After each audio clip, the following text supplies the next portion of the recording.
I seem to have seen this scene somewhere before. A few days ago, when Buttface got married in our village, it was exactly like this. I couldn't wrap my head around it. I was only 15 years old. How could I get married? Someone shouted, "Bow to heaven and earth. Bow to your parents." I kneeled on the ground and kowtowed. My mind was blank until someone handed me a glass of wine. I lowered my head and saw the clear, white liquid in the glass. My brain quivered as I remembered the burning pain I felt when I drank that glass of wine. I was startled and woke up. After opening my eyes, I recognized that it was just a dream. I exhaled. However, before I could finish exhaling, I saw a shadow next to my bed.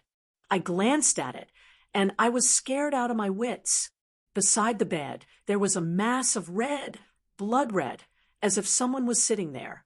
Inexplicably, I recalled the bride in the red dress and the red veil in my dream. After staring blankly for a few seconds, I screamed at the top of my lungs and shrank back into the bed. The red shadow next to the bed was still there, not moving an inch. Not long after, the door was pushed open. My mom heard the noise and hurried to the door to turn on the light. However, after the light was turned on, I was even more scared. The blood-red shadow didn't disappear. Instead, with the help of the light, I could see it more clearly. It was the bride with the red veil in my dream. Even the dragon and phoenix embroidery on the veil were the same. Didn't they say that ghosts run away when they see light? Third baby, what's wrong? My mom put on her clothes and hurried to my bedside. I couldn't speak and pointed at the woman next to the bed with a frightened face. But strangely, my mom didn't seem to see it. She looked puzzled. My whole body shook and my face turned red. I squeezed out a word. "Ghost." My mom smiled and rubbed my head. "Silly boy, you must be having a nightmare. There's no ghost. Go to sleep. You have to go to school tomorrow." I shook my head and pulled my mom's hand, not letting her go. In the end, my mom couldn't change my mind and lay down to sleep with me. However, the red shadow didn't move an inch. No matter how hard I rubbed my eyes, I could still see it. I didn't sleep for the whole night. At dawn, the red shadow finally moved. My heart jumped to my throat, but the red shadow just turned around and walked to the door. Then it disappeared in the blink of an eye. From that day onwards, the red shadow appeared at 11 p.m. every night. It didn't leave until 4 a.m. or 5 a.m. It didn't harm me or scare me. It just sat by the bed and looked at me through the red veil. I didn't dare to tell others about it, as I was afraid that they would think I was crazy. So I didn't sleep the whole night. My family soon found out that something was wrong, but no one believed me. My dad even beat them up with a broom. After that, I didn't dare to talk about it anymore. The chubby boy, who was the closest to me, also noticed that something was wrong. He asked me a few times. I couldn't bear the pressure and told him. I didn't expect that the chubby boy would believe me. He didn't say anything back then. The next day, when he came to school, his eyes were red. He gave me a wooden sword and told me that he had made it according to the peach with sword he had seen on TV. I lowered my head to look at it. The half-meter-long wooden sword was covered with uneven scratches. It seemed the chubby boy had used a pencil sharpener to make it. That night, when the red shadow came, I held the chubby boy's peach with sword and shook it to encourage myself. Eventually, I gritted my teeth and stabbed the red shadow. The peach with sword slashed across. I felt as if I had stabbed someone, but I didn't. The red shadow still sat there, not moving an inch. I slumped on the bed. It seemed the chubby boy's peach with sword wasn't reliable. The next day, I told the chubby boy about it. He didn't believe me, so he came to see me at night. However, He couldn't see the red shadow, let alone stab it with the peachwood sword. Later on, the chubby boy gave me many ideas, such as black dog's blood or rooster's blood. However, we were just middle school students. Where could we find these things?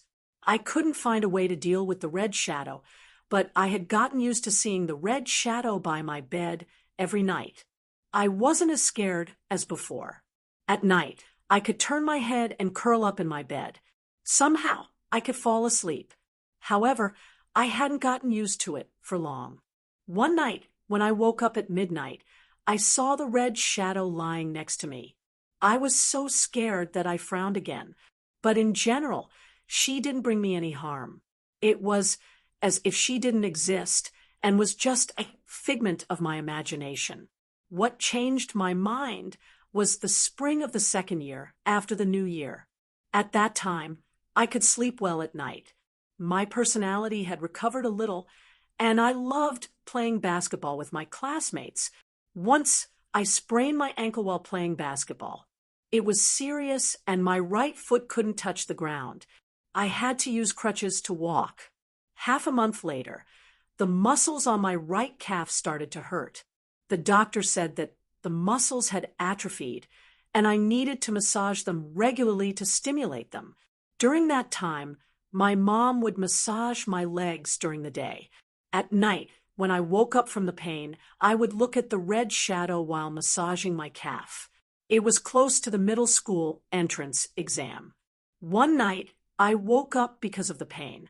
I didn't know if I was worried that my leg would affect the exam or if the pain was too much, but I kept massaging my leg while crying. Inadvertently, I lifted my head. The red shadow next to me sat up and reached her hand toward my body. I was so scared that my tears stopped flowing. Although the red shadow had been around for a long time, she had never done anything to me. Did she finally want to take action today? I slowly backed away from the bed. However, I was already leaning against the wall. Where could I go? My leg was still injured, so I couldn't run even if I wanted to. The moonlight shone through the window, illuminating the red shadow's pale hand. Eventually, it touched my body. However, it didn't strangle me like I had imagined. Instead, it pressed on my right calf. Chapter 2. My leg felt like it was touching a popsicle. It wasn't the temperature of a human body. Almost instantly, I had goosebumps all over my body and my mind went blank. After a few minutes, I finally understood what the red shadow was doing. I found it hard to believe, but the fear in my heart had subsided. The next few nights, the red shadow gave me a massage. To be honest, her hands were too cold, and she didn't have much strength. I didn't feel comfortable when she massaged my legs, but I could barely stop the pain. Magically, after a few days of massaging, my wounds were healed before the high school entrance exam. After that, I had a good impression of the red shadow. I vaguely considered her a friend who came to play with me every night.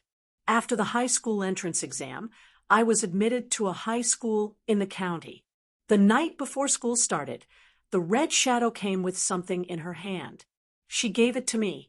It was the first time she had taken the initiative to talk to me. I received it and saw that it was a small jade bracelet. It looked like a ring that you wore on your finger. It was cold to the touch, just like the red shadow's hand. I didn't know why the red shadow had given me such a thing. Instinctively, I opened my mouth to ask her. However, the red shadow didn't seem to be able to talk. After giving me the bracelet, she continued to sit there in a daze. My high school was in the county, and I was a boarding student. After that, it would be hard for me to go home. I didn't know if the red shadow would come to see me at night. I wanted to ask the red shadow, but she couldn't talk. I wasn't sure if she could understand me or not. In the end, I didn't ask her. However, I couldn't sleep well that night. When I woke up, it was early in the morning. When I opened my eyes, the red shadow was still by my bed. According to the usual pattern, the red shadow should have left already. What's going on today? Before I could figure it out, the red shadow suddenly stood up. Her body moved, and she disappeared. While I was puzzled, the red shadow flashed. She reappeared at the same spot. I turned around and looked at the jade bracelet on the bedside table. I vaguely understood that the red shadow was living in that jade bracelet. At this moment, the sky was bright. The red shadow disappeared for the second time. This time, she didn't come back. I picked up the jade bracelet. It felt even colder than the last time I touched it.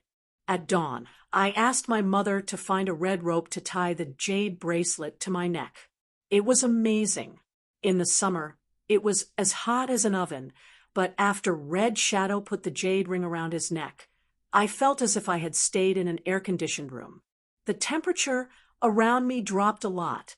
My dad rode a tricycle to send me to high school. On the way, we met a little fatty who was carrying his luggage alone. He was admitted to the same high school as me, so I called him to get on the tricycle and went to school together. We were assigned to the same class, so we naturally went to the same dormitory. After my dad helped us make the bed, he left me some money and left. As soon as the adults left, the people in the dormitory gathered together to chat. A skinny little guy mysteriously told us that our dormitory used to be a girls' dormitory, but it was changed to a boys' dormitory this year. As soon as we talked about girls, the people in the dormitory became interested. They surrounded the little guy and asked him about it for a long time. Finally, I understood. In the past few years, the ratio of boys and girls was out of balance. There were more and more boys in the school and fewer girls. Gradually, some of the girls' dormitory was changed to a boys' dormitory. Originally, it was just a small matter, but boys of our age were in the puberty phase where they yearned for girls the most. A group of people discussed excitedly. The wretched fatty and the skinny little Gua Mingming even started to search for traces of the senior sisters' lives. In the end, they found some clues on the wall next to my bed. There was a small flower carved there. The little fatty, and Gua Mingming guessed that this bed used to have a great beauty. This was originally Gua Mingming's bed. The little fatty wanted to switch with him, but Gua Mingming was grinning from ear to ear. He didn't want to switch with the little fatty. The two of them argued for a while before giving up. That night, after everyone in the dormitory had fallen asleep, I took out the jade bracelet on my chest. I was a little puzzled. I didn't know why the red shadow hadn't come out yet. Eventually, I got impatient and shook the jade bracelet. I whispered, "Red shadow, come out quickly." As soon as I said that, the red shadow appeared in front of me. Just like before, it sat motionlessly on my bed, staring blankly. It was just as I had guessed. The red shadow was living inside the jade bracelet. I carefully put the jade bracelet back on my chest, looking at the red shadow sitting on the edge of my bed. I was so happy that I fell asleep shortly after. The next morning, while I was sleeping, I was woken up by a scream. My first thought was that someone had seen the red shadow. I was so scared that I broke out in a cold sweat. I sat up and looked around. However, I didn't see the red shadow. Then someone asked me, "What happened to Guo Mingming?" After asking for a long time, he didn't reply. The people in the dormitory became anxious. They turned on the light and climbed up to see. When we got up, we were all dumbfounded. Guo Mingming was sitting on the bed. His shiny head was shining under the light. The little fatty was the first to laugh. As he laughed, he said, "Guo Mingming, when did you become bald?" "Last night, you—" Then the chubby guy stopped laughing. He just stared at me and kept quiet. Someone next to him asked, "Yeah, weren't you bald last night? Did you sneak out and shave your head?" "That's impossible. The dormitory building is locked after we go to bed. No one can get out." Guo Mingming pulled a long face. I didn't go out. When I woke up, I found out that I was bald. While talking, he grabbed a bunch of hair from his pillow and said, "Look, my hair is still on the bed." We turned to look at his pillow at the same time. Sure enough, a big clump of black hair was neatly placed next to his pillow. It was the same as Guo Mingming's original hairstyle. It was impossible for him to have shaved his hair. It looked more like a mask. It looked normal, but I didn't know why it made my heart turn cold. It was the same feeling I had when the red shadow's hand touched me for the first time. The roommates who had been chattering away also stopped talking, and no one laughed anymore. After a while, the little fatty said with a strange expression, "Guo Mingming, are you bald to begin with? Did you take off your mask to scare us?" Guo Mingming didn't answer him. He just sat there in a daze. The chubby guy didn't say anything. It was obvious that Guo Mingming wasn't messing with us. After the preparation bell rang, Guo Mingming braced himself and went to class with us. When the homeroom teacher saw his bald head, he directly pulled him out and slapped him. Then he asked him what happened. The homeroom teacher didn't believe him, no matter how he explained. In the end, the two of them went to the dormitory together. After seeing Guo Mingming's neatly arranged hair, the homeroom teacher calmed down. He stood on the spot for a long time. In the end, he told us to stay in the dormitory while he reported this to the principal. In the end, the school notified Guo Mingming's parents and asked them to take their child to the hospital. The homeroom teacher even asked our roommates not to spread this news. It was really strange, but to be honest, I wasn't really scared. After all, the incident with the red shadow had happened before. If there was something supernatural, I could accept it. However, after school in the afternoon, the chubby guy came to find me. He told me to ask for a leave from the homeroom teacher. He said that he had already asked for a leave and that I should go home with him. I was puzzled. I didn't know what was wrong with him. However, the chubby guy looked serious and didn't look like he was joking. My heart skipped a beat. I remembered what happened in the morning and asked him, "Fatty, do you know what happened to Guo Mingming?" Chapter 3. When he said these 3 words, the little fatty's pupils clearly contracted. Then, without waiting for me to speak, he pulled me impatiently and said, "Don't ask so much.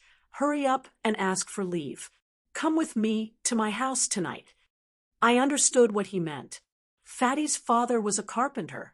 Although he was a carpenter, he could only do one kind of carpentry, which was making coffins. People in our village called his father the coroner. When someone died, they would ask his father to deal with it. From collecting the corpse to arranging the burial, his father would take care of everything. Our village wasn't the only one like that. The neighboring villages also had this kind of coroner. It was our custom. Fatty's surname was Lin. Sometimes people would call his father Coffin Lin. As for his real name, I had never heard it before. Since his family was in this line of work, he would more or less come into contact with some mysterious things. When I first met the Red Shadow, Fatty was able to make the peachwood sword and give me those ideas. It had something to do with his family's background. Now that Fatty had said that, I was sure he knew something. That was why he was in a hurry to ask me to go home with him. I was a little hesitant. "Fatty, what about the other people in our dormitory?" Fatty hesitated for a while. "It's okay if we both ask for leave at the same time. If everyone in our dormitory asks for leave at the same time, the teacher won't agree. Moreover, I don't think our classmates will listen to him. It's pointless." Fatty persuaded me to ask for leave. We took a taxi back to the village.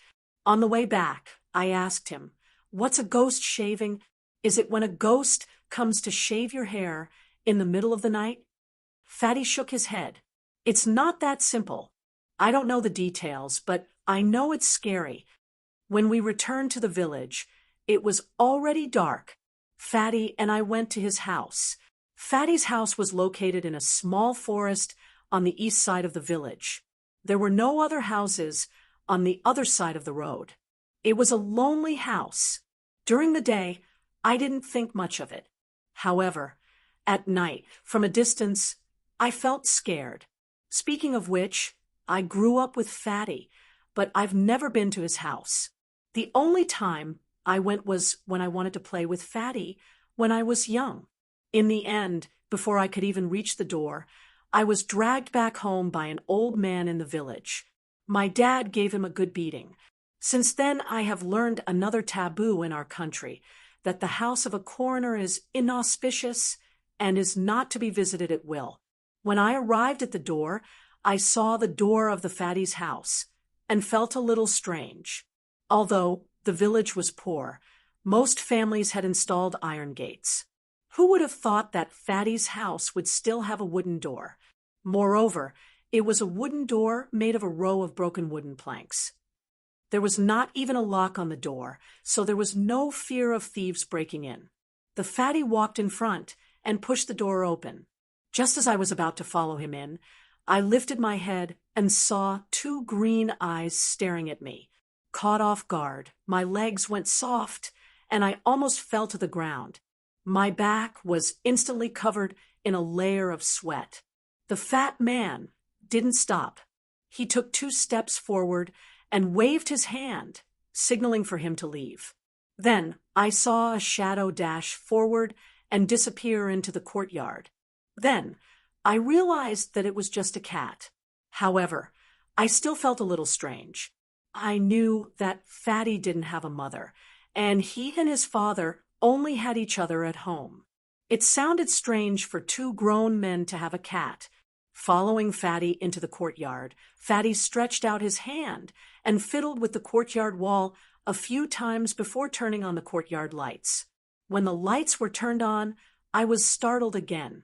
The Fatty's yard wasn't big, but there were 5 or 6 coffins arranged neatly in the yard. They were all black, which was quite scary. I now understood why the fat man didn't care about the broken door. Since there were so many coffins in the courtyard, if a thief sneaked into the house in the dark, he would be scared out of his wits. There was no need to guard against thieves. The fat man smiled and explained to me, "These coffins have just been painted. They need to be left outside for a while. Don't be scared." While talking, he knocked on the coffin lid and put it in his mouth. I felt a chill down my spine. Just as I was about to ask him, a weak voice came from inside the house. "You fool, why are you back?" I lifted my head and saw that the fat man's father was standing at the door. He asked the fat man, but his eyes were fixed on me. I had heard from my parents that the fat man's father wasn't that old. He was around 40 years old this year.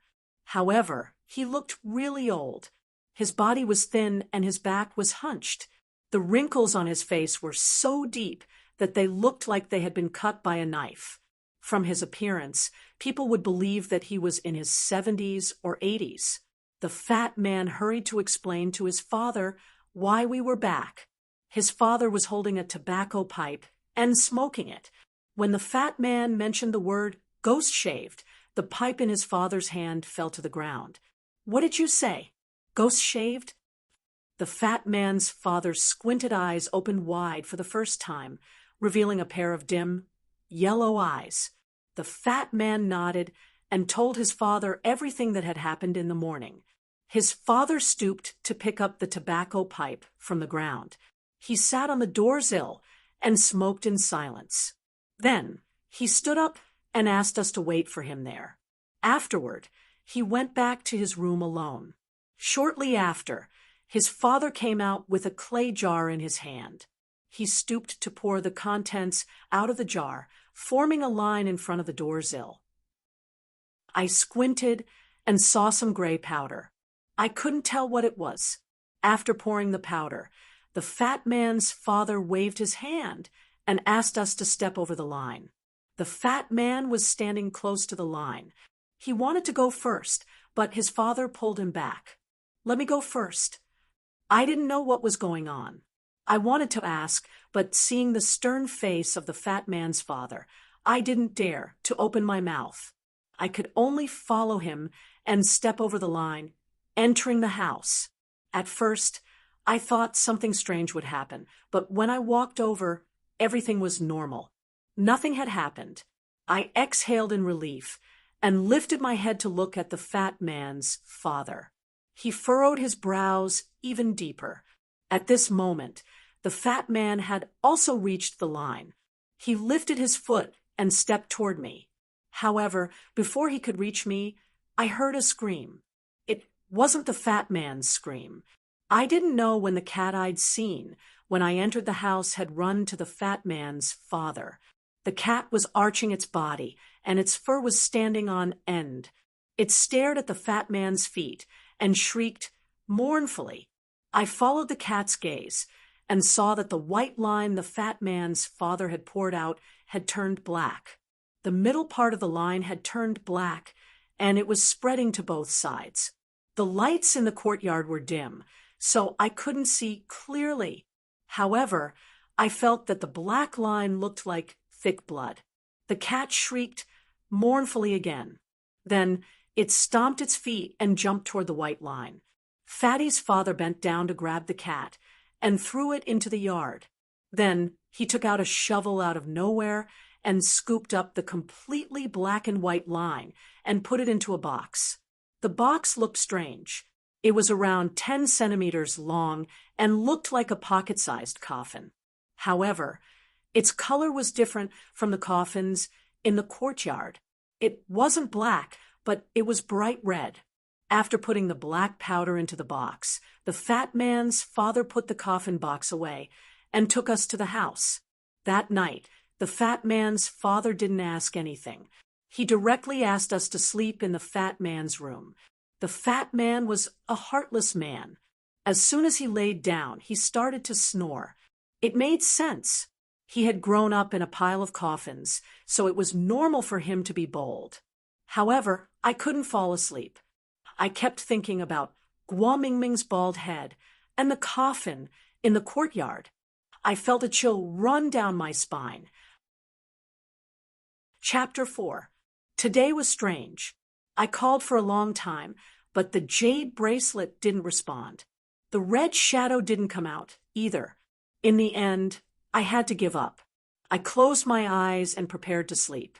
However, right at this moment, I saw the fat man's cat.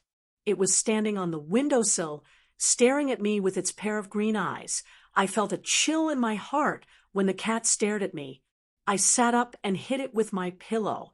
When the fat man hit it at the door, it ran away, but now it was evil. No matter how hard I hit it, the cat didn't move. Its eyes gazed at me. The fat man was sleeping soundly. I called him a few times, but he didn't wake up. In the end, I had to turn on the lights in the room. I turned around and didn't look at the cat. Eventually, I fell asleep. It was strange. When I went to bed that night, I was restless, but I slept soundly. I didn't wake up until the next morning when the fat man's father came to wake us up. When I opened my eyes, the first thing I saw was the cat. It wasn't on the windowsill anymore. It was behind the fat man's father, its two eyes still gazing at me. I even noticed that its two pupils were in a straight line, which looked very strange. However, the fat man and his son were both here, and the sky was bright. I didn't feel scared. I just thought that the fat man's cat was of a different breed, so I didn't put it in my heart. After waking us up, the fat man's father asked us to eat breakfast. Then he left. I have something to do. When I get back, I'll take you back to school. As soon as he left, the cat also left. I felt much more relaxed. After we got up, the fat man hurried to get breakfast for us. I sat down, but I didn't have time to eat. Since last night, I had a lot of questions I wanted to ask. When the fat man's father was here, he wore a solemn face. Moreover, I wasn't familiar with him, so I didn't dare to ask. Now that his father had left, I hurried to ask the fat man what the white powder was. Why did the fat man turn black when he walked past it? Also, why his cat was behaving strangely.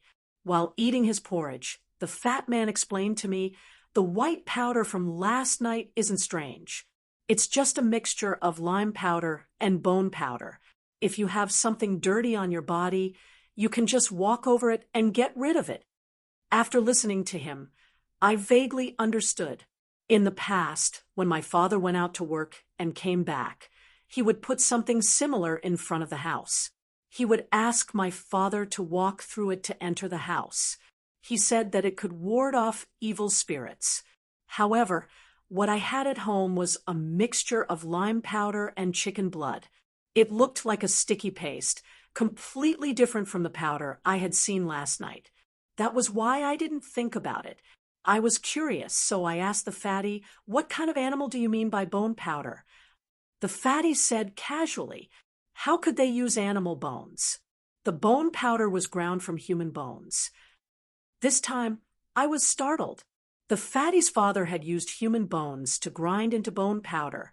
In the past, his father had given me a gloomy impression. Now, he looked like a wizard from the fairy tales I had read when I was young. The fat man saw that my face didn't look right, so he explained, "What's so strange about that?" My father was the village's coroner, and he had come into contact with many dead people. He used to clean up the dead children in the back of the mountain and the broken bones that the villagers dug up when they built their houses. What's wrong with getting some bone dust? Moreover, he used it to save people. He was right. In our village, children weren't buried in graves. They were put in baskets and placed on the mountain. There were also some unknown skeletons that were dug up by accident. The coroner in the village had to clean them up. Then he explained, usually when people come in contact with something dirty, it's a ghost. In other words, it's what we call ghosts.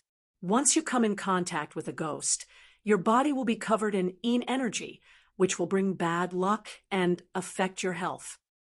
The way to deal with yin energy was to mix it with something with heavy yang energy, just like the lime powder and chicken blood I used in my house. Besides, there were many similar methods among the people, such as black dog blood. However, if you encountered a ghost that had turned into a malicious ghost, these simple methods wouldn't work. When you encountered a malicious ghost, your body wouldn't be covered in yin energy. Rather, it would be a higher level of yin energy.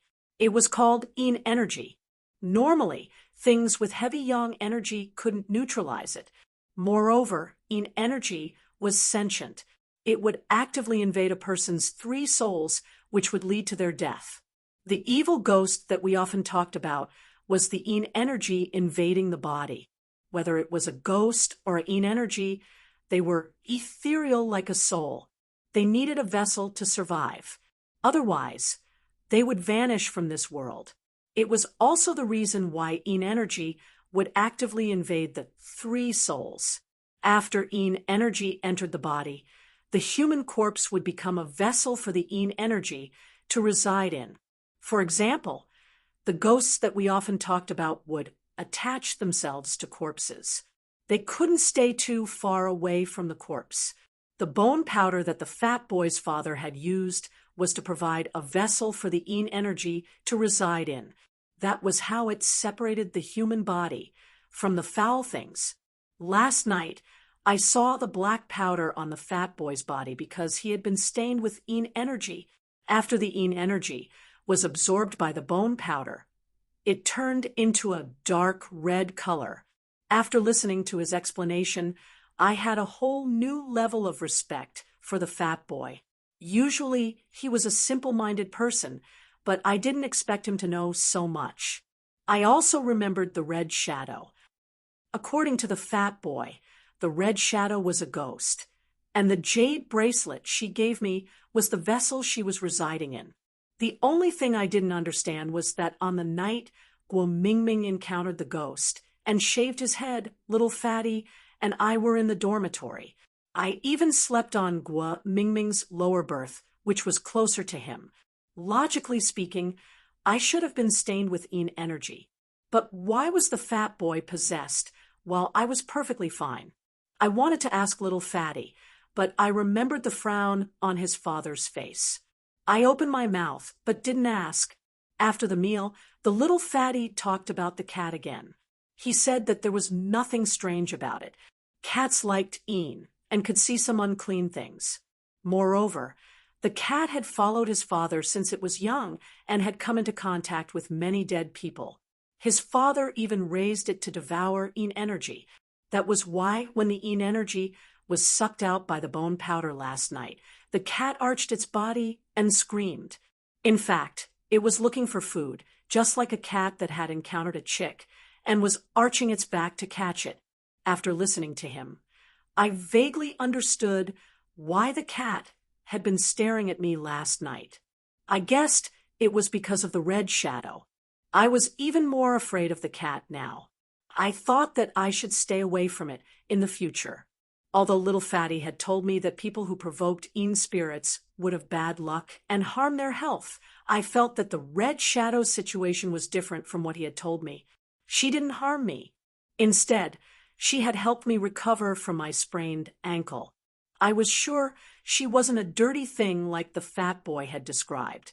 With that thought in mind, I didn't have the mood to ask more questions. I followed the fat boy to wash the dishes. When it was almost noon, little Fatty's father came back with the cat. I saw that his feet were covered in mud, so I quietly asked, "Did your father go to the mountain?" Little Fatty nodded and whispered, "My family has an ancestral house behind the mountain."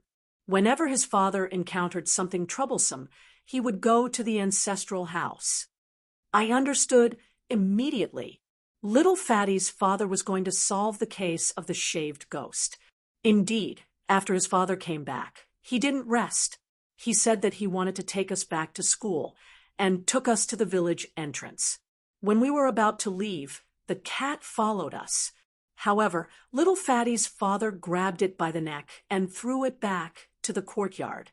When we arrived at the village entrance, we hitched a tricycle and headed to school. Little Fatty's father was very quiet. He didn't talk along the way and just smoked the pipe in his hand. Little Fatty was a man who couldn't stay idle. Yesterday, he was scared when we talked about the shaved ghost. But today, he wasn't afraid anymore. Instead, he proactively asked his father about the shaved ghost. It was no wonder why he didn't tell me when I asked him yesterday. It turned out that he didn't know much about it. Fatty's father didn't seem to want to talk about it. In the end, he put down the pipe in his mouth and sighed. A ghost shaves his head. A ghost shaves his head. So naturally it's an head. How can a living person have their head shaved? My heart sank from what little Fatty's father said. It seemed that someone was going to die. Although he had just met Guo Mingming, they were roommates. No one could bear to see such a thing happen. Little Fatty was a little worried. He asked his father, "Dad, you can save him, right?" Little Fatty's father shook his head. It's hard to say. Hearing little Fatty's father say that, our hearts became even heavier. We didn't say anything on the way and quickly arrived at school. Little Fatty's father sent us to the classroom. When the homeroom teacher saw us, he thought that little Fatty's father was just here to send us off. He even smiled and talked to us for a while. But when he heard that little Fatty's father was here to solve the strange thing that happened in the dormitory, his expression changed. He said to us, "Our school is a place to educate people. We don't believe in these feudal superstitions. The school leaders have already investigated this matter. It's a complication caused by Guo Mingming's illness. You guys shouldn't get involved." Let alone little Fatty's father. Even little Fatty and I didn't believe him. After all, the two of us had personally experienced it. Whether Guo Mingming was sick or not, little Fatty and I knew it better than him. But the homeroom teacher was our teacher. Since he said that, little Fatty and I didn't dare to retort. We could only look at little Fatty's father. Little Fatty's father finally broke his silence. He squinted his yellow eyes and said, "I don't care what your school does, but my child lives there. I can't let anything happen to my child." The homeroom teacher was a little angry. He said, "If you insist on saying that, I can change your child's dormitory. Of course, you can also let your child transfer schools." After that, Suya didn't want to be humiliated, so she jumped out of the window and committed suicide. Zhang Weiwei knew that he had committed a heinous crime, so he escaped home and committed suicide before the police could find him. After the principal finished speaking, the fat man's father sighed and asked, "The dormitory where the murder happened was the dormitory where my son and the others lived, right?" The principal nodded, but there was some doubt on his face as he said, "After this incident, I also thought about the previous murder case, but it's been a few years and nothing strange happened in between. So I'm not sure if there's a connection between the two cases, so I can only deal with it and take it one step at a time. Brother, you have a lot of experience in this area.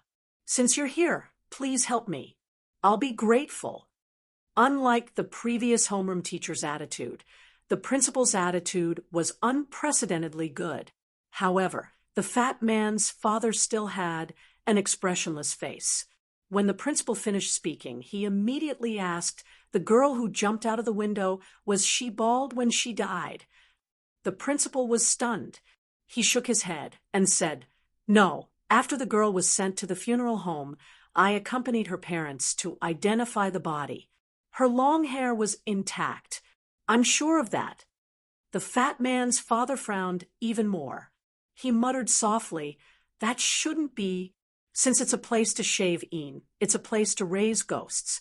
There's no reason to let a good person go." At this point, the fat man's father suddenly remembered something and asked about the girl's birth date.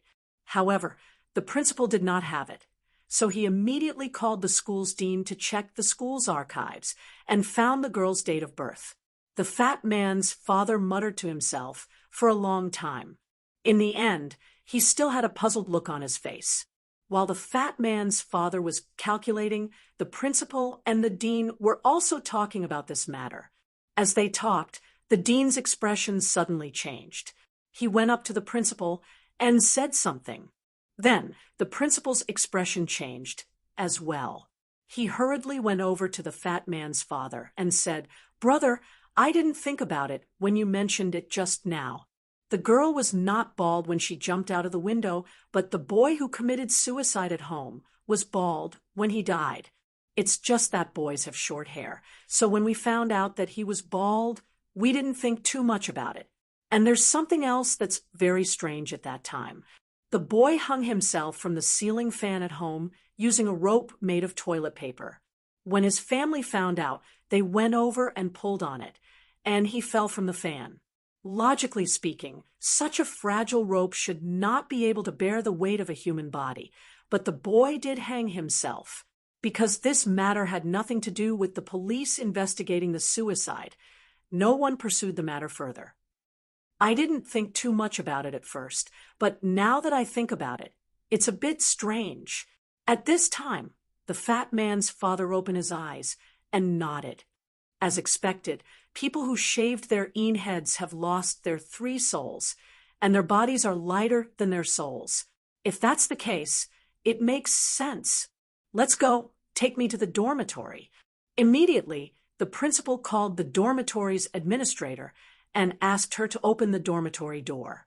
Then we went to the dormitory together. When we arrived at the dormitory, the administrator, Auntie Chen, was already waiting for us.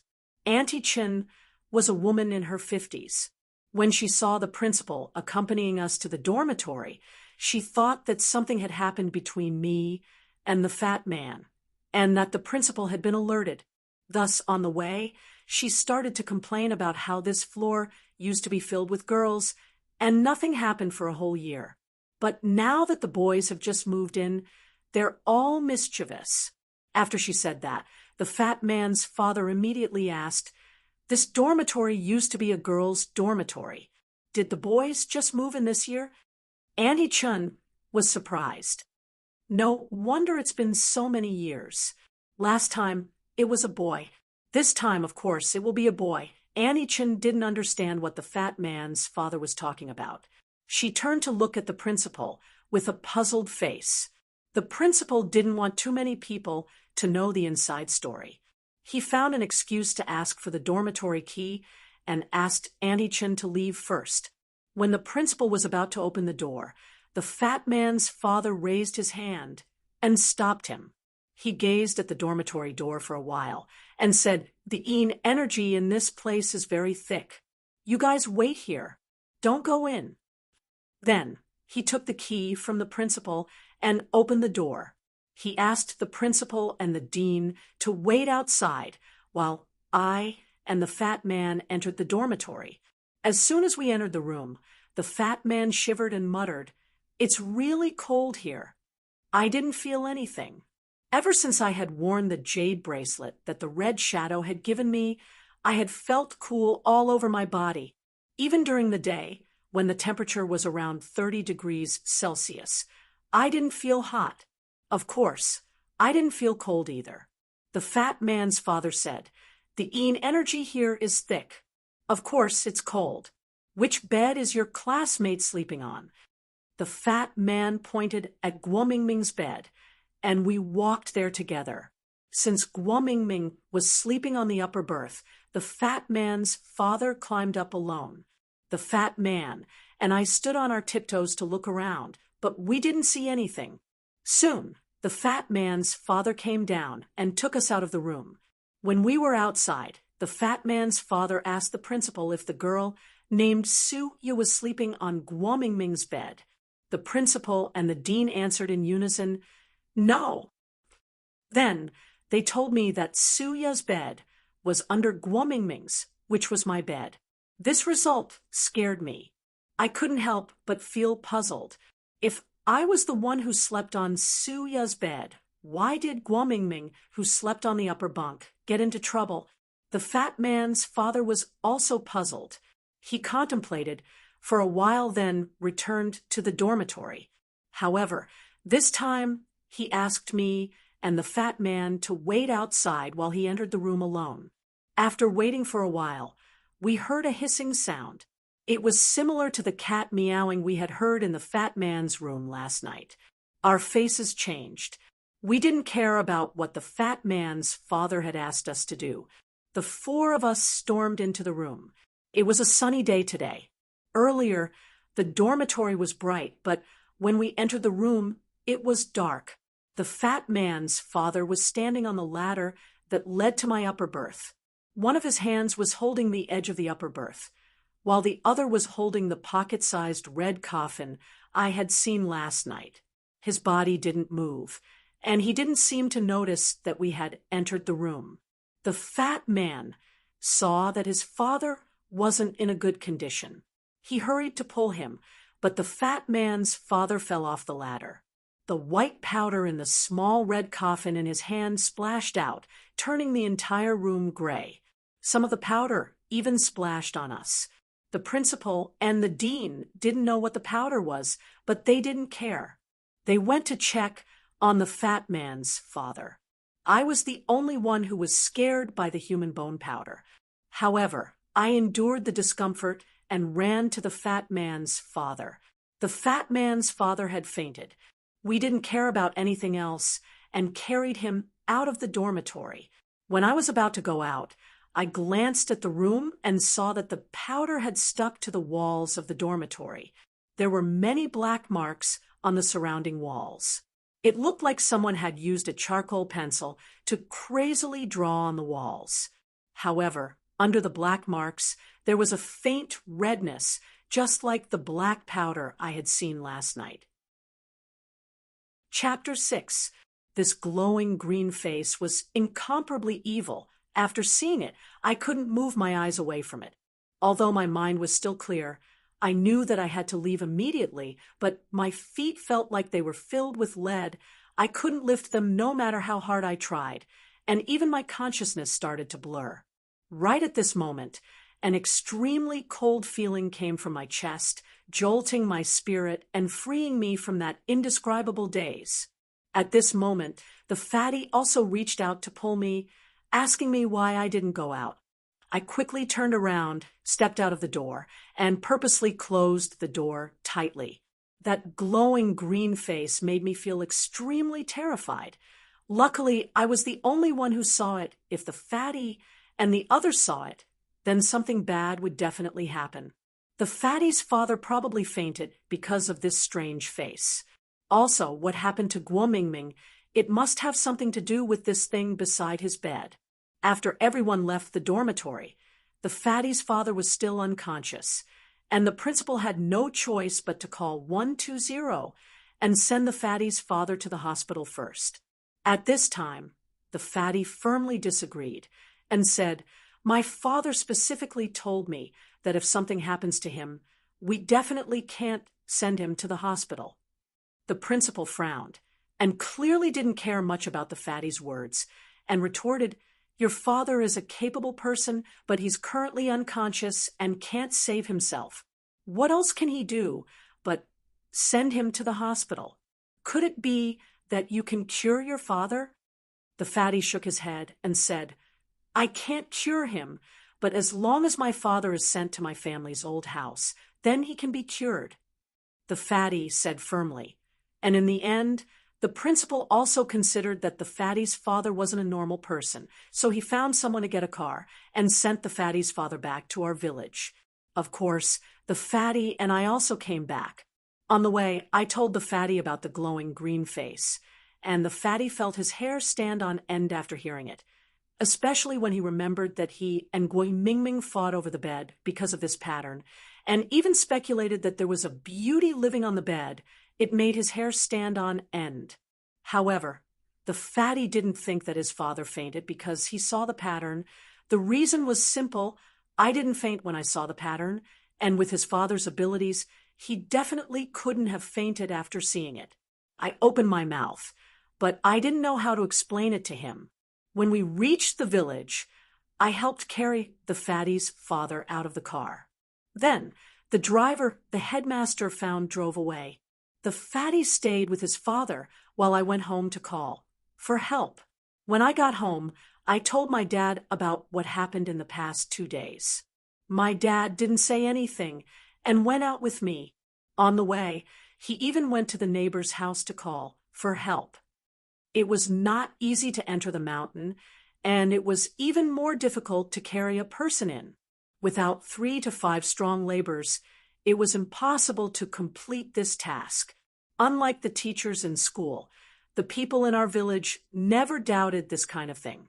Of course, they didn't think that it was superstition. They just felt that it was something passed down from the ancestors, so it couldn't be wrong. The fat man's father was the village's coroner. Although the villagers had told their children not to go to the fat man's house to play, the fat man's father was actually very prestigious in the village. As soon as they heard that something had happened to the fat man, they put down what they were doing and followed him. Shortly after, my dad called 4 or 5 people to go with him. There was a kind of 2-wheeled cart in the village called a hand cart. It was also called a rack cart. On the way there, my dad found a hand cart. When we arrived, he lifted the fat man's father. 4 or 5 people took turns to carry him. Soon, they reached the foot of the mountain. When we reached the foot of the mountain, we didn't need to change to another transportation tool. In the countryside, the handcart's wheels and the body of the cart could be separated. For people lifted the 4 corners of the cart and pulled the wheels outward. Then we entered the mountain. The back of the mountain wasn't big, but it was deep and the road was hard to walk. There were some narrow places where 4 people couldn't carry him. We had to carry him in pairs. We had to take turns to carry him. In the end, the fatty and I also took turns to carry him for a while. After a lot of effort, we finally carried the fat man's father to the outside of his ancestral home. It was a tough journey. I couldn't help but complain. People in the village usually lived at the foot of the mountain. I didn't know what the fat man's ancestors were thinking. Why did they have to build their house on the mountain? When we arrived at the door, my dad and the others were about to carry us inside, but the fat man stopped them and said, "Uncles, my dad used to say that our old house has a lot of energy. Only virgins like me and Sanois, who haven't lost their chastity, can enter, but adults like you might get into trouble." He was a young boy, so he was a little shy when he talked about losing his virginity. The unscrupulous elders around him laughed and mocked him. However, people in the village believed it. If it was the fat man's father, it couldn't be wrong. On the way here, they were also very tired, so they went home first. Before leaving, my dad specifically told us to be careful. He went home and asked my mom to prepare some food and send it to us later. After the adults left, the fat man and I carried the handcart and entered his ancestral home. The house had green bricks and stone tiles. Not only did it look ancient, but it also gave people a scary feeling. Chapter 7. The fat man's words weren't something he could say at his age. He must have remembered what his father had told him. The two of us sat there in a daze. Neither of us was in the mood to talk. However, the fat man was still restless. After a few minutes, he turned to check his father's situation. I was much calmer than the fatty. It wasn't that I didn't have compassion, but after what had happened, I realized that the jade bracelet that the red shadow was in seemed to be able to restrain the danger of the glowing green human face. I had seen the face earlier, and it was the jade bracelet that had woken me up. If the fat man's father didn't wake up for a long time, I would find a chance to put the jade bracelet on him. Not long after that, my father brought us dinner. After dinner, he asked me to go home. Of course, I didn't feel safe leaving the fat man here alone. However, after my father slapped me twice, I reluctantly went home. However, I had made up my mind. I would come here early the next morning. If the fat man's father still didn't wake up, I would put the jade bracelet on him. After a busy day, I felt really sleepy when I got home at night. However, I forced myself to stay awake until 11 o'clock p.m. I called the Red Shadow and asked her, "Did you save me today? Do you know what that strange face is? Can you save the fat man's father?" To my disappointment, the Red Shadow was still the same as before. She sat on the bed in a daze.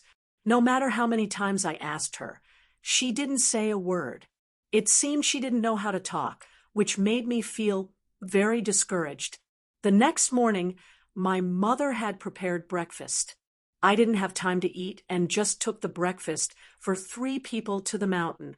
The path in the mountain was very rugged, and there were many trees and grass on both sides. Some parts of the path looked like a sealed corridor. In the early morning, it looked a little gloomy. However, I wasn't afraid. I was worried about the fat man's situation, so I walked fast. When I passed by a bush, a red shadow flashed in front of me. I lifted my head and saw the red shadow standing in front of me. I was startled. Instinctively, I asked, "Why did you come out?" After asking, I remembered that the red shadow couldn't speak. I couldn't help but feel dispirited. But then the red shadow spoke. "You don't go to that place yesterday. I can save that person." The red shadow's voice was very soft, and it seemed to stutter as if it was not used to speaking.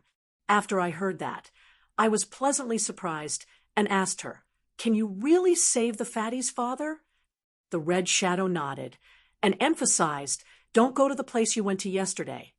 My excitement disappeared. Does she mean that I'm not allowed to go to the fatty's ancestral house? Then how am I supposed to save his father?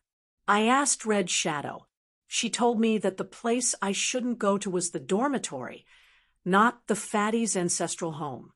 I felt relieved. I didn't have time to think about why the Red Shadow didn't want me to go to the dormitory. I asked her to return to the jade bracelet and rushed to the fatty's place. Unexpectedly, when I arrived, I saw the fat boy's father walk out of the door. He woke up on his own. Then, the fat boy also walked out of the room. The fat boy's face looked much better than yesterday. When he saw me, he happily received the breakfast in my hand and asked his father to join us. The fat boy wanted to go inside to eat, but his father didn't let us in. He just ate his breakfast on the ground outside. I could see that the fat boy's father didn't want an outsider like me to enter his ancestral home. After breakfast, we went down the mountain together. The fat boy's father took us to the village elder's house.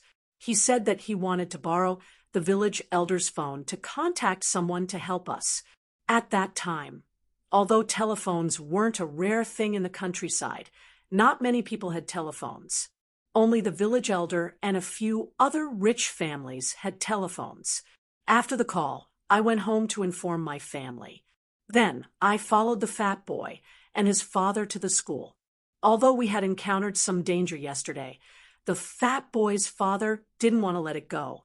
Soon, we reached the school gate. The fat boy's father didn't want to enter the school. He stood at the gate as if he was waiting for someone. The fat boy and I didn't dare to ask him. We just stood behind him and waited. Not long after, a black Santana sedan came from afar. When it reached us, it stopped. The Santana was a low-end sedan, but in the 90s of the previous world, there weren't many of them in a small county.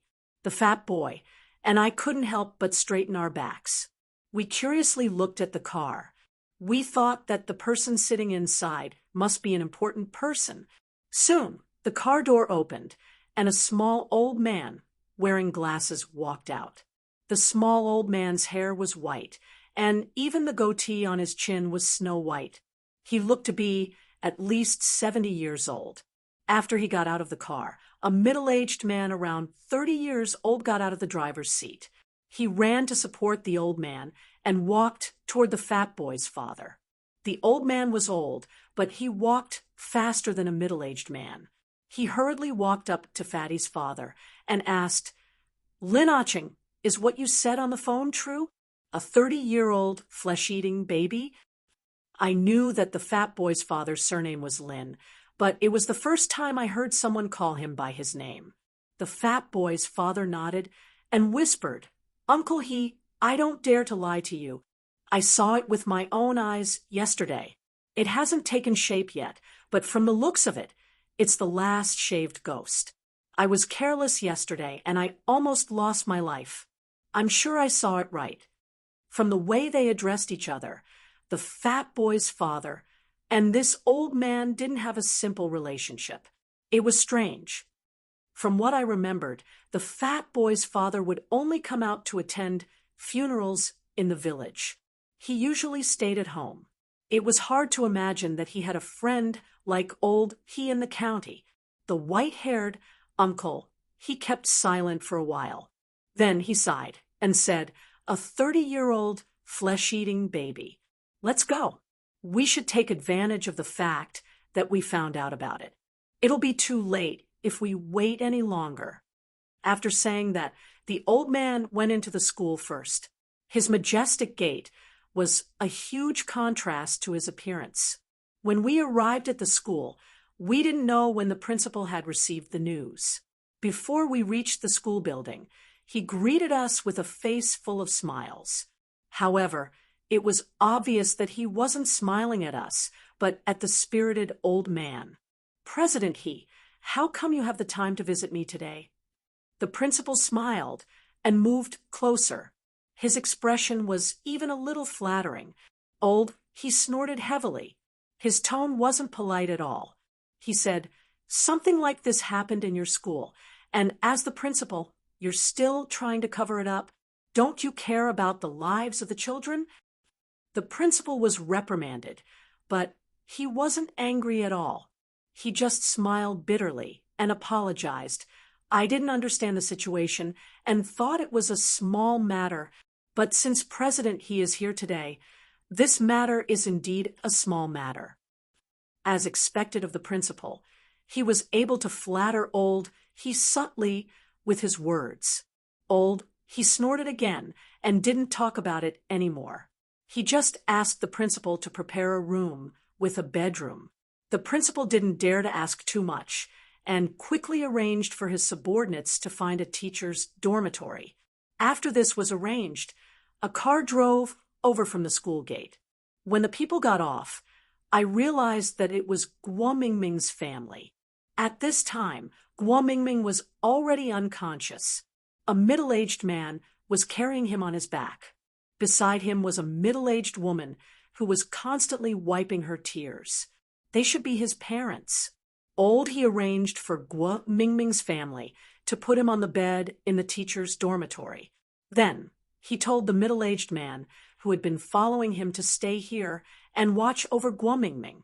Then he brought us to the dormitory where the incident happened. It could be seen that everyone respected this old man a lot. The strange incident in the dormitory would probably be solved. I also felt a lot more relaxed. Originally, I was hesitant to go to the dormitory because of Red Shadow's advice. However, since there was someone who could solve the problem in the dormitory, it should be fine for me to follow them. Who knew that when we reached the dormitory, Fatty's father suddenly said that Fatty and I should go back to the classroom and not get involved in this matter. After he said that, Fatty and I couldn't follow him. Although we didn't want to, we had no choice but to go back. On the way back, Fatty suddenly stopped. I'm worried about my dad's situation. I'm going to sneak back. Do you want to go with me? Previously, when we went to the graveyard to steal food, the two of us were together. For the sake of brotherhood, I couldn't reject the Fatty. Moreover, I was also very curious. Without saying anything, I nodded and sneaked back with the Fatty. Our dormitory was on the 4th floor. Fatty and I sneaked up and hid between the stairs of the 3rd and 4th floor. We were afraid that someone would find us, so we didn't dare to poke our heads out. We just listened to the commotion above. After waiting for a long time, I didn't hear anything. When did Fatty's father wake up last night? After chatting with Fatty for a while, I learned that Fatty had asked his father about the glowing green ghost face in our dormitory. According to Fatty's father, there had been a murder case in our dormitory many years ago which had given birth to a ghost. This ghost was very special. It was called the shaving ghost. Every 3 years, it would kill a person. Every time it killed someone, it would act like Guo Mingming and shave the victim's hair. After that, the victim would die within 3 days. This cycle would repeat. After 30 years, the ghost would kill 10 people and give birth to a strange, evil creature called the flesh-eating baby. The glowing green ghost face I had seen earlier was actually the flesh-eating baby that was about to take shape. This flesh-eating baby wasn't an ordinary ghost. It was an evil creature with a physical body. That was why people could see it. However, the evil face I had seen hadn't taken shape yet. Guo Mingming was the 10th person to be killed. Once Guo Mingming died, the ghost would swallow his 3 souls, and the evil face would become a real flesh-eating baby. He didn't have time to deal with us. The little Fatty stood up and was about to close the door. I remembered the jade bracelet on my neck. I gritted my teeth and dashed forward. I didn't dare to look inside, so I closed my eyes and reached for the door handle. I pulled hard and closed the door. To prevent the door from opening again, I deliberately buckled the pouch on the door. I wanted to lock it, but I was afraid that something would happen to the Fatty's father. So I didn't lock it. After closing the door, the 3 of us heaved a sigh of relief and turned to look at the dean. He lay on the ground, but he did not pass out. His eyes were wide open, and his body was motionless, as if his soul had been stolen. The principal called out to him for a long time, but he did not respond. Students, director, what happened to him? The principal sounded distressed. It seemed he had forgotten to ask why we had come back. Instead, he asked for our advice. Although I also experienced something like this yesterday, I couldn't tell the reason. Although the fatty was a bit stronger than me, he clearly didn't know what happened either. He could only reply to the principal, when my dad and the others come out, "Director who should be fine." The principal was panicking, but after listening to the fatty, he reacted. He nodded and asked me and the fatty to help him sit down by the railing. After settling director, who down, I quietly took the jade bracelet off my neck and held it in my hand. I wanted to take the chance when the fatty and the principal weren't paying attention. I wanted to put the jade bracelet on director, whose body, to see if I could wake him up. However, right at this moment, a cold wind blew around us, and the light around us dimmed. It was morning, and the light was bright. We could feel the sudden change in the dark corridor. The principal lifted his head and looked around. His voice trembled. "What's going on? The door isn't open. What happened?" After the principal asked, the fatty and I didn't answer him. We just looked at the entrance of the corridor. We didn't know when a shadow had appeared there. No, it wasn't a shadow. It was just a shadow. Under the dim light of the corridor, it looked very dim. It floated and walked toward us. The fatty, and I recognized it at first glance. It was Guo Mingming. His head was bald, and his eyes and nose were blurry. His face was dull, and he looked unreal. Looking at the Guo Mingming in front of me, I recalled the red shadow I had seen for the first time. However, this Guo Mingming was different from the red shadow. The red shadow looked solid, but this Guo Mingming was like a cluster of gray mist. He was so fleeting that it looked like he would vanish in the next second. As Guo Mingming appeared, the cold wind blew stronger. I felt as if something was stuck in my throat. I stood there, unable to say a word. My reaction wasn't bad. After all, I had seen the red shadow before. Its face was the same as the fluorescent green face I had seen yesterday. It was twisted and ferocious, with two vertical eyes. What was different was that the mouth that had previously revealed an evil smile was now wide open, revealing 2 rows of cold, sharp teeth that were extremely frightening. The hissing noises I had heard earlier came from its mouth. This blood baby should be the flesh-eating baby that the fatty had told me about. Its eyes gazed at the Guo Mingming who had just walked in. Then it dashed forward. However, when it reached the row of coffins in front of the fatty's father, it seemed to bump into something and bounced back. But soon it dashed toward us again. The powder in the fatty's father's hand fell on the blood baby. It quickly turned into a puddle of dark red liquid that flowed to the ground. He was holding something that looked like a peachwood sword. Every time he swung it, the blood baby was slapped to the ground. The dark liquid splashed from its body. Chapter 9. The fat man had told me that the blood baby wasn't fully formed yet. It had to eat Guo Mingming's 3 souls before it could become a real carnivorous baby. He and the others were having a hard time dealing with the blood baby.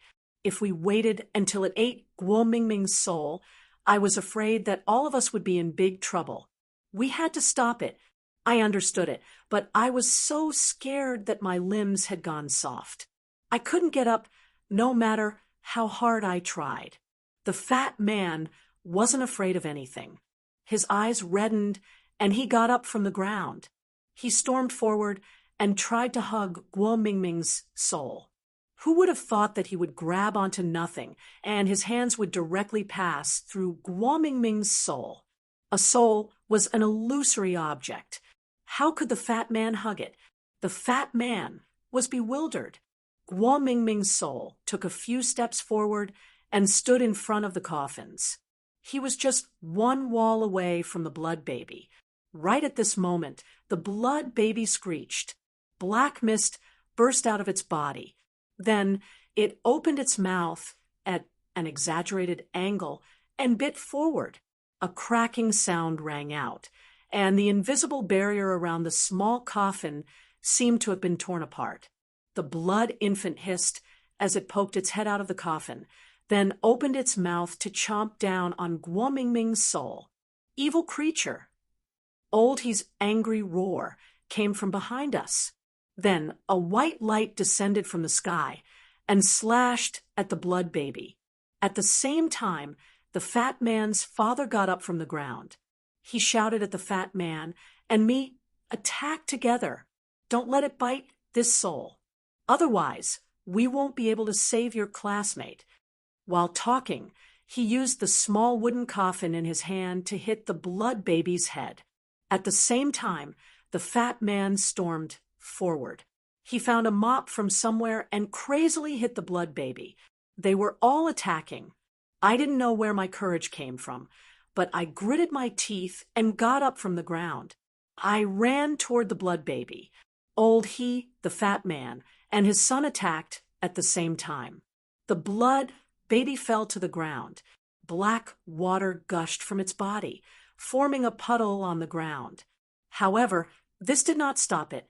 The blood infant seemed to have infinite strength. Soon, it bounced up from the ground and continued to rush toward Guo Mingming's soul. When Old Man, he saw this, he took out a brush from somewhere and started drawing in the air. At the same time, he chanted loudly, "The art of Taishang receives me, the heart of jade blood transforms." As he finished his last sentence, a ball of flame appeared on the wooden sword in his hand. Almost in an instant, the wooden sword slashed down. The blood infant squeaked as half of its body was set ablaze. It could be seen that Old Man, he had used all his strength. After this strike, he sat down on the ground and stopped moving.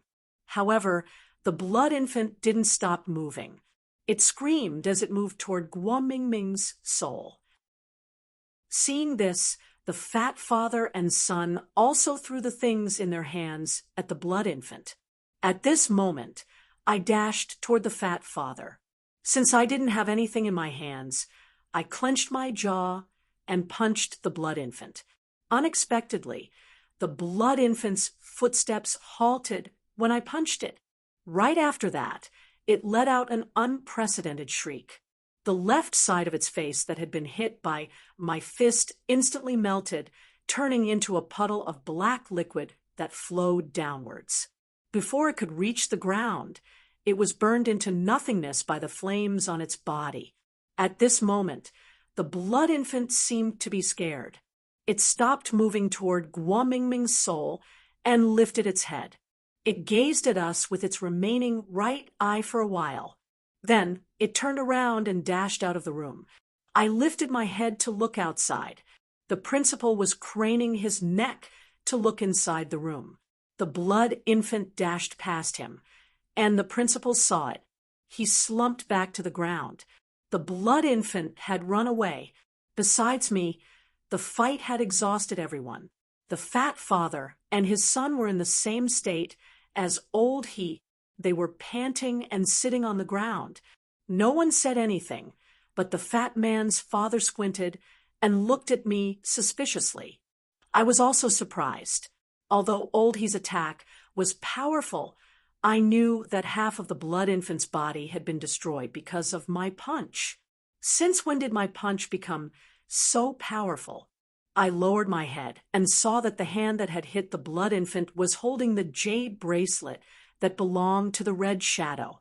I remembered that I had taken the jade bracelet off my neck when I was trying to save the dean. Everything had happened too fast, and I had been holding the jade bracelet in my hand the whole time. I hadn't noticed it when I was hitting the blood infant. Was it because of the jade bracelet? The fat father looked at me for a while, then turned to ask Uncle He, the blood infant has run away. What should we do now? Old He sat there and panted for a while. Then he said in a tired voice, "This flesh-eating baby is strange.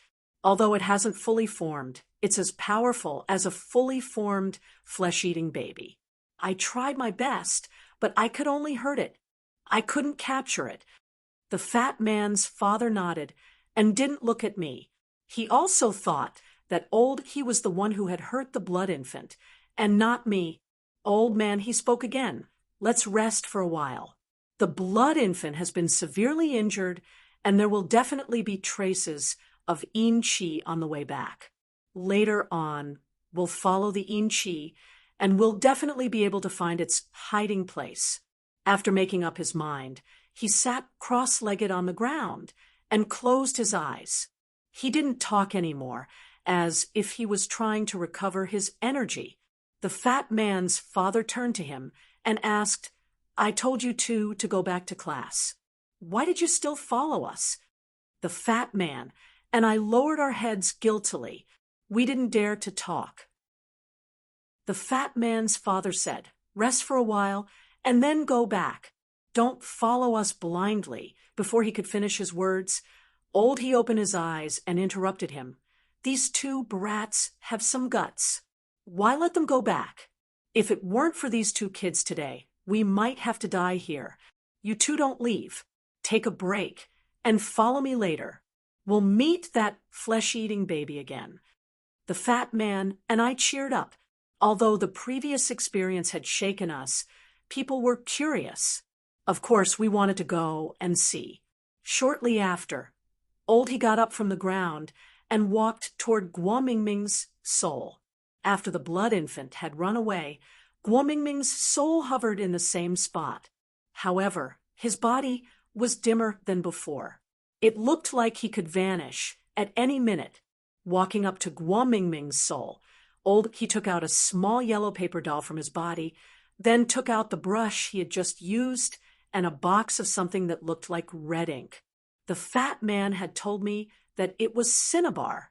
After everything was ready, he asked for Guomingming's birth information. Yesterday, when we came, the fat man's father had asked for Guomingming's birth information. Of course, he remembered it, so he told he wrote down Guomingming's birth date and 8 characters on the little paper doll. He tapped it with his left index finger and thumb, and the little paper doll stuck to his finger. Then he pointed the yellow paper at Guomingming's body and muttered a few words. Guomingming's soul disappeared in an instant, and the originally yellow paper man became somewhat gray, just like Guomingming's soul from before. After everything was done, he called us, and we walked out of the dormitory. Outside the dormitory, the principal pulled a long face. He looked at us as if we were his family. "Brother Lin, you're finally out. What was that thing?" "It was bloody and scarred. It was scary." He waved his hand. It seemed he didn't want to talk to him. He pointed at the teaching director, who was still sitting on the ground, and asked, "What happened?" The principal told him everything that had happened. He closed his eyes and formed a seal with his fingers. He chanted in a mysterious manner and waved his hand in the air a few times. Then he pointed at the dean's head, his eye socket, and his philtrum. Then he shouted, "Return!" The teaching director, who had a blank face, suddenly shivered. His eyes started to shine. This made me feel that he was really capable. The fatty's father had been hit and had to stay in his family's ancestral house for a night to recover. Now that the headmaster was here, he could easily wake him up. It was obvious that he was much more powerful than the fatty's father. Then, he told the teaching director not to sleep too much for the next 2 days. He also told him not to go to places with lots of trees. When we were about to go to the principal's office, the middle-aged man that he had sent to the teacher's dormitory to take care of Guomingming rushed over and said apologetically to "President, I didn't manage to lock down that child's soul. Is everything okay on your side?" I remembered now. No wonder he had sent someone to watch over Guomingming. He had already predicted this. But this person didn't do his job well, and almost caused an accident on our side. Old he pulled a long face and looked angry. He asked the person, "How did you lock his soul?" "I used the soul locking knot. I also used black threads to seal the top of his head and the bottom of his feet." Seeing that Old he was angry, the person lowered his head and answered honestly. Old he's face looked better. He nodded and said, "This blood baby's cultivation was beyond my expectations. It's normal that you couldn't protect it. Take this paper doll and stick it on the child's head. Use the soul drawing not to send the soul back." As he spoke, Old he handed him the paper doll from before. After that, Old he brought us to the principal's office and told the principal to investigate the school's files. Before this year, he had to sort out all the student deaths that had occurred in the past 3 years. The principal's office was very efficient. He quickly found all the deaths that had occurred in the school. After sorting it out, it was indeed as the fatty had said. From today onwards, there would be student deaths every 3 years. However, the way they died was different. Some died from illness, while others died from accidents. That's why no one had investigated further. After looking through the files, we ate at the school's cafeteria under the principal's lead. In the afternoon, Old he called us to go out of the school. Along the way, Old he led the way. We took many turns, but we didn't know where he found the way.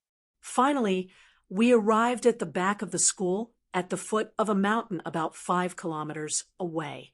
There was a small mound near the foot of the mountain. There was a stone tablet in front of the mound. Old he nodded and said, "It's here." We walked over and pushed aside the weeds in front of the stone tablet. There was a row of words written on it. Tomb of Li Anbang and Li Ying. Looking at those words, Old he frowned. The fatty and I exchanged glances with each other. Chapter 10. I wasn't the only one who thought it was strange. The fat man's father and Old he were both experienced and knowledgeable, so it was hard for them to understand the father and daughter's grave. The two of them walked around the gravestone, but they didn't say anything. They just frowned and thought about something. I couldn't hold back my curiosity. I pointed at the gravestone and asked the fat man's father, "Uncle Lin, why are there 2 people buried in this grave? Moreover, their seniority is different. Is there something wrong with the gravestone?" Before the fat man's father could answer, Old he reached out and patted my arm. "Kid, respect the dead. No matter if they're dead or alive, you have to respect them. If you randomly point at people, you might get beaten up. If you randomly point at people's graves, you have to be careful of offending them." Old he's face was stiff as if he was scolding someone. I was so scared that I didn't dare to speak. Then he lifted his head and looked at the grave in front of us. He sighed and said, "There are 2 bursts of resentful energy above the grave. The 2 people buried here can't be bad. No wonder they gave birth to this flesh-eating baby. I wonder how many sins they committed when they were alive." The fat man's father took over and asked, "Uncle he, should we touch the grave today?" Old he shook his head. Although this flesh-eating baby was greatly damaged, the resentful energy gathered above the grave is something I've rarely seen in my life. We can't rashly touch it. We should seal the grave first. When we get back, we'll investigate the father and daughter, Li Anbang and Li Ying. We'll see if we can resolve the resentful energy first. Then, Old he arranged for us to work together and clean the weeds on the grave. When we pulled the weeds, I noticed that the leaves were green, but the roots and stems were black. Old he also saw that. He shook his head and sighed. The resentful energy is really high. After we finished cleaning the weeds, Old he took out a black line that looked like a carpenter's tool. He used his feet to step on the ground in a few spots. Then he and the fat man's father worked together to trace the spots that they had stepped on. They created crisscrossing black lines on the grave mound. However, The mound was pitch black, so the lines weren't very obvious. Not to mention looking from afar. They couldn't be seen even if we got close. After that, Old He was relieved. He clapped his hands and brought us back. On the way back, Old He didn't call anyone to pick us up. Instead, he walked slowly along the road we had come from. When he saw people, he smiled and asked for water from them. When he met older people, he would even brag about everything for a while. I always thought he was a grumpy old man who always wore a stern face. I didn't expect him to have such a gentle side. Then I met an old woman who claimed that she had lived in this village for 70 or 80 years. Old He asked people about Li Anbang's name. That was when I understood that he had started to investigate that grave. The old woman's teeth had all fallen out, but she was still peeling peanuts to eat. No one knew how she ate them. Hearing Li Anbang's name, the old woman squinted her eyes and tried to recall for a long time before she asked with uncertainty, "Do you think this person is from a nearby village?" Everyone in this area has the surname Chen. Not far from here, half of the village has the surname Wang, and the other half has the surname Xia. There are a few families with the surname Li in Quoto village, but I know all of them. I don't see anyone with the surname Anbang. Then, the old woman emphasized her authority. "My family is from Quoto village. I'm sure it's him. Brother, why do you want to know about this person?" Old He wasn't in a hurry. He smiled casually and said, "I met a friend here a few years ago. I haven't seen him for 20 or 30 years, so I came back to look for him. I thought he lived here, but it seems he's not from this area. Sorry to trouble you." I didn't know why the old woman sounded emotional. She pouted her lips and said, "If you have unfinished business, you should hurry up and do it when you're young. Don't regret it when it's done. Things will remain the same, but people will be different." Old He sighed and agreed. The more they talked, the more they got along. In the end, the granny's family asked us to stay for dinner. However, Old He refused. When we were about to leave, the old woman's son walked us to the door. The old woman was at least 70 or 80 years old. Her son also had gray hair. He looked like he was over 50 years old. After he walked us out, he hesitated and pulled Old He, "Uncle, I seem to have some impression of the person you mentioned to my mother just now." As soon as he said that, not only Old He, but me, the fat man, and my son also turned to look at him. The old woman's son was startled by our gazes. His honest face became even more awkward. He explained with a guilty conscience, "I don't remember him clearly. I'm not sure if he's the person you're talking about." Old man, he smiled reassuringly and patted him on the shoulder. "Tell me if it's right or not. I'll go ask again." In the end, the old woman's son gave us an answer. He said that when he was still in school, the principal of the county's second high school was called Li Anbang. The county's second high school was the school that the fat man and I were studying at. After listening to him, we were almost certain that it was him. This strange thing happened in our school. If the old principal was called Li Anbang, then the person in the father and daughter's grave must be him. After saying goodbye to the old woman's family, Old He didn't ask around anymore. He brought us back to the school. On the way back, we were in a hurry. After a busy day, we should be very tired. However, Old He walked in the front as if nothing had happened. Young people like us couldn't keep up with him. When we returned to the school, we told the principal. The principal was a little confused. He shook his head and said that he didn't know much about the old principal. He needed to investigate. After the incident in the morning, the dean had already gone home to rest. It wasn't good to let too many people know about this matter. In the end, the principal ran around and found a lot of dusty files. According to the school's files, Li Anbang was indeed the old principal. In 1964, he had come to our small, backward county as an intellectual who had come to support the Western region. At that time, he had been the only principal of the county's high school. His file had been recorded until July 1972. After that, there was nothing. However, it was strange that there was no record of the next principal after 72 years. It wasn't until 76 years later that there was a new principal. It had been a long time, and the teachers in the school had been replaced several times. The principal had been transferred from another place, so he didn't know much about the events that had happened that year. Although it was almost nighttime, the principal hadn't found anyone who knew about the events that year. He had to let it go for now. He took us back to the dormitory. He said that he needed to clean the place first, after the blood baby left.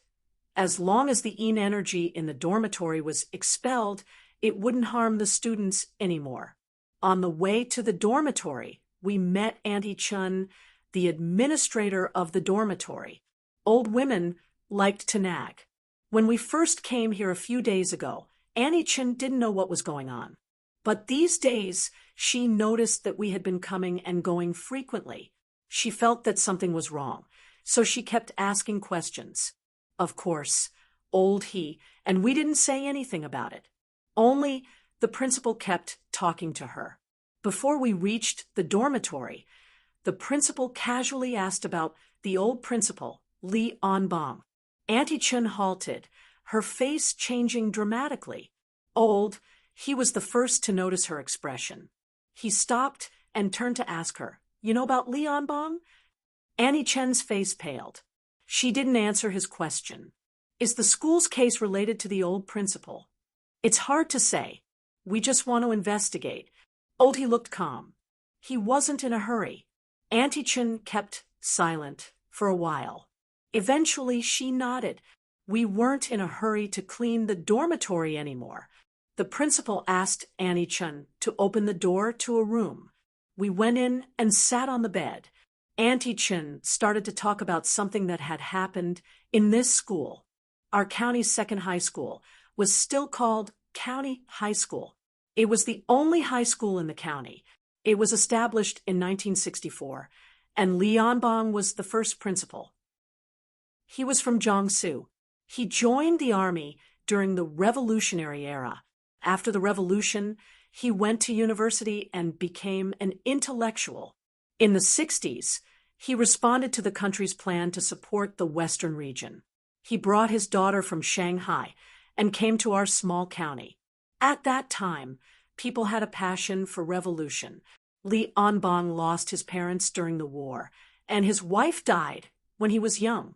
The fact that he could bring his daughter here proved that he had decided to take root in education in our poor mountainous area. In fact, he did it. He founded the first high school in the county. He worked hard to bring in teachers and trained countless high school students for our county. In this era, high school students weren't much. But at that time, the number of high school students was much smaller than today's university students. The knowledge they learned was more complex and comprehensive. As long as they could graduate from high school and enter society, they could even become a civil servant. What happened next was like many cliché stories. In that special era, a peaceful revolutionary movement broke out. This movement started in Beijing and gradually spread to the rest of the country. The main force was the high school students. The county's high school, which had only been established for a few years, also responded to this movement. However, our county was remote. When this movement officially started, it was already in the 70s. At that time, there were two people who led this movement. One was Feng Qianjun, and the other was Chen Jiangwo. Both of them were in the third year of high school. They each formed two student organizations.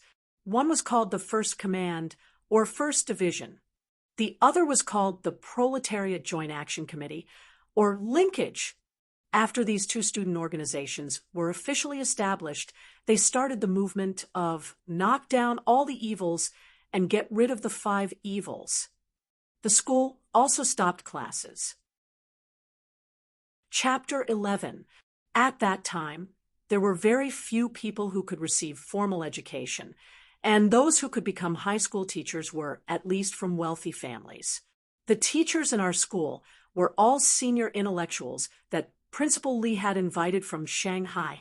He used his connections to invite them, and they all came from good backgrounds. It was quite chaotic at that time, and the teachers were pulled down from the podium one by one. The female teachers had their hair cut, and the male teachers were put on the wall. Of course, Principal Lianbong did not belong to the Black Five. He had been a revolutionary, and he was from a decent red background. However, he did not feel good. He had invited these young teachers from Shanghai one by one. Now that things had become like this, he could not face these people who had helped him with enthusiasm. In the beginning, when the students were making a scene, Principal Lee would rush over to disperse the students and rescue the teachers. In the end, almost all the teachers were arrested, and the student organization took control of the entire school. Up to this point, Principal Lianbong was still fine, although he had gone against the students many times out of respect for his identity as an old revolutionary, and out of respect for his achievements in building the high school for many years. No one dared to do anything to him. The one who brought disaster to him was his daughter, Li Ying. When the old principal came to the county, Li Ying was still a 10-year-old girl. When the students were making a scene, Li Ying had grown into an 18-year-old girl. At that time, people studied late, and Li Ying was also a student in the county high school. Coincidentally, Feng Qianjun and Chen Jiangwo were in the same class as Li Ying. Li Ying, who came from Shanghai, had been beautiful since she was a child. She had the unique temperament of a city person, and she was different from all the girls in this remote county. When she grew up, she became more and more beautiful and naturally attracted the eyes of all the boys around her. At that time, the 2 students who were in the limelight naturally stared at her. Li Ying, who had received a good family education, naturally would not be nice to them. After being rejected by Li Ying countless times, one day Lianbong, who had never been harassed by the students, was also in trouble. On the surface, Feng Qianjun and Chen Jiangwo did not appear, and it was just a group of ordinary students who did it. But in fact, everyone knew that they were forcing Li Ying to submit. For a woman, they did not care about the old principal's status and identity. From that day onwards, Li Anbong was like all the other teachers. At this moment, the ignorant Li Ying finally understood why his father had suffered such humiliation and harm after being reminded by the kind-hearted person. What happened next was not difficult to guess. Li Ying could not watch his most respected father, who had raised him, lose his dignity and be wantonly insulted by his own students because of him. Therefore, Li Ying decided to look for Feng Qianjun and Chen Jiangwo. In the heart of this innocent little girl, she felt that as long as she humbled herself and agreed to date Feng Qianjun or Chen Jiangwo, her father would be released. Then the 2 of them would either escape back to Shanghai or find a place to hide for a while. Moreover, Feng Qianjun and Chen Jiangwo both liked her. Since they loved her, they wouldn't go too far. Unfortunately, what she didn't know was that a crazy person wouldn't have such a pure thing like love in their heart. Although he had suffered unimaginable humiliation, the children in the school were all recruited by him one by one. In this barren county, he had to run all over the fields of the county every summer, telling the students' parents the meaning of education over and over again to urge them to continue to support their children's studies. As for some students from poor families, their living expenses for the whole year were almost all supported by his frugal salary. Because of this, he believed that these children were just led astray. They were not bad in nature. As long as he worked harder, these children would eventually come back to their senses. However, Li Ying didn't think so much. She just looked at the wound on her father's neck that had been strangled and saw the spit on her father's face. She felt extremely guilty when she recalled that it was all because of her. Therefore, after dinner, she quietly got up and went to the school's auditorium. Before entering the auditorium, she heard a burst of crazy shouting inside. Li Ying frowned and walked in to find Feng Qianjun. Not wanting to see Feng Qianjun's surprised expression, Li Ying just lowered her head and told him, "I agree to your pursuit. Don't look for my father anymore." Feng Qianjun's dream had finally come true, so he was naturally extremely happy. He promised that he wouldn't harm the old principal anymore and would stop Zhang Wo-chun. Feng Qianjun was more powerful than Zhang Wo-chun. As long as he was willing, he could naturally guarantee the old principal's safety. This was also the reason why Li Ying chose to look for Feng Qianjun. Li Ying didn't want to stay in this filthy place any longer. After getting his promise, she decided to leave. However, at this moment, Feng Qianjun pulled her back. "I've already agreed to your request. What else do you want?" Li Ying didn't want to stay with this person for another second. Feng Qianjun smiled and invited Li Ying to join their organization. He asked her to stay and learn the spirit of socialism with everyone. Of course, Li Ying refused to comply. After a while, Feng Qianjun probably understood that Li Ying was just being perfunctory. He had always gotten whatever he wanted, and he had even controlled the entire school. He couldn't stand it anymore and slapped Li Ying in the face. Li Ying covered her face and raised her head in disbelief. What greeted her was a pair of scarlet eyes from Feng Qianjun. Next, the female students in the auditorium all left, leaving behind more than a dozen core backbone members. More than a dozen madmen's eyes were as red as Feng Qianjun's. Feng Qianjun and Zhang Wo-chun weren't the only ones who had been pursuing Li Ying. In the hot summer night, the cicadas screamed hysterically. Li Anbong lay on the bed, sweating all over her body. The wounds on her body were burning with pain. She couldn't fall asleep, so she simply got up and wrote down the words she had thought of to persuade them the next day on a piece of paper. Her memory wasn't as good as her age.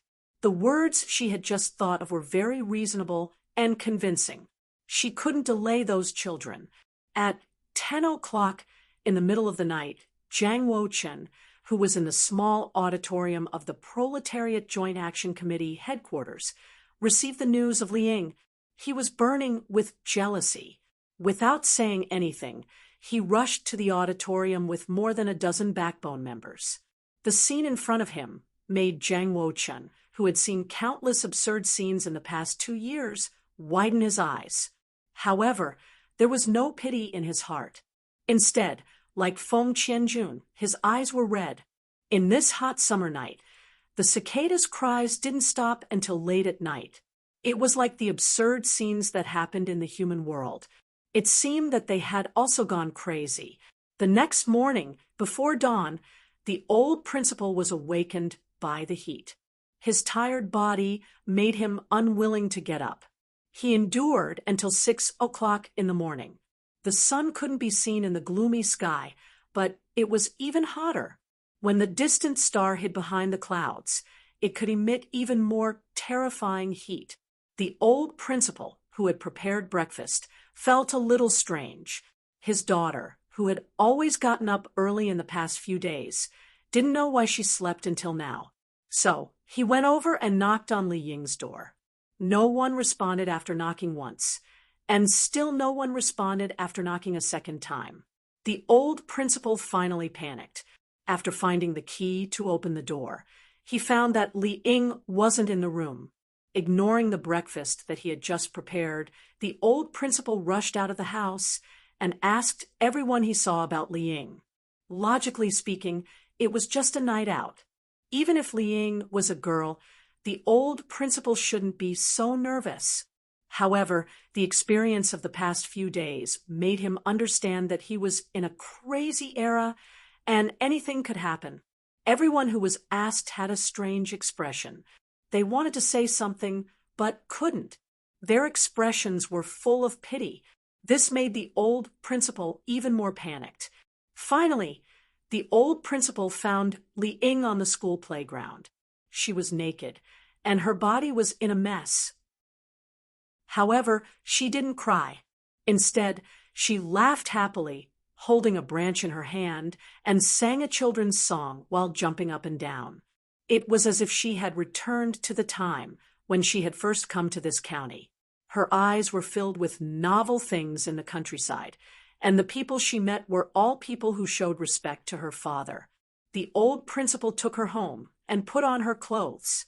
However, a few minutes later, she ran to the street again, took off her clothes one by one, and hugged everyone she passed by. The extremely hot weather lasted for 3 days, and the cicadas in the tree also crazily cried for 3 days and 3 nights. On the morning of the 4th day, the school bell that hadn't rung for many days suddenly rang. The rapid ringing of the bell woke people up from the heat and gathered under the iron bell in front of the school building. Then, they saw Li Ying hanging under the flagpole. This beautiful girl from Shanghai was dressed very neatly. She was as beautiful as any other day except for the previous 3 days, but her eyes were closed. The old principal didn't say a word. He knelt under the flagpole and kowtowed again and again. The blood on his head had long been stained with dust and stuck to his face, making him look like a ghost. Naturally, the proletarian students were not afraid of this appearance. However, they were afraid of the old principal's eyes that shot out from his blood-stained eyes every time he got up. They were afraid of the words that came out of the old principal's dusty mouth. Why? What's wrong with me coming here to run a school? What's wrong with me bringing you to school one by one? What's wrong with me teaching you knowledge and culture? I ask you, what's wrong with me? Even if I'm wrong, what's wrong with my daughter? Yes, I'm wrong. I shouldn't have taught you a group of animals. How did a group of good children become animals? Chapter 12. The heavy rain finally poured down. Hundreds of people surrounded the flagpole, solemnly as if they were in the middle of a flag-raising ceremony. No one dared to move, and no one dared to leave. Only the old principal was still kowtowing. His speed was getting slower and slower. With every kowtow, he would ask, "Why?" As if he was asking the heavens, but also as if he was asking himself. The wound on his forehead, which had long been damaged, widened as it collided with the cement floor. Blood gushed out like a torrential downpour, mixing with the rain. Soon, a large patch of blood was dyed red as it floated in front of the crowd. Finally, some people retreated. They did not dare to step on the old principal's blood. The crowd retreated again and again until they finally stopped at the school gates. The old principal finally stopped moving. His head was on the ground, and his face was buried deep in the pool of blood. It was as if he was too ashamed to face his daughter, who was currently hanging on the flagpole and bathing in the rain. It was as if he was hiding something. There were only a few hundred students in the county high school, so the campus was naturally not big. At that moment, the old principal's blood mixed with the rain and floated to every corner of the campus. Feng Qianjun, who had been hiding in the auditorium, appeared. He led a group of people, stepped on the old headmaster's blood, and rushed to the front of the flag platform.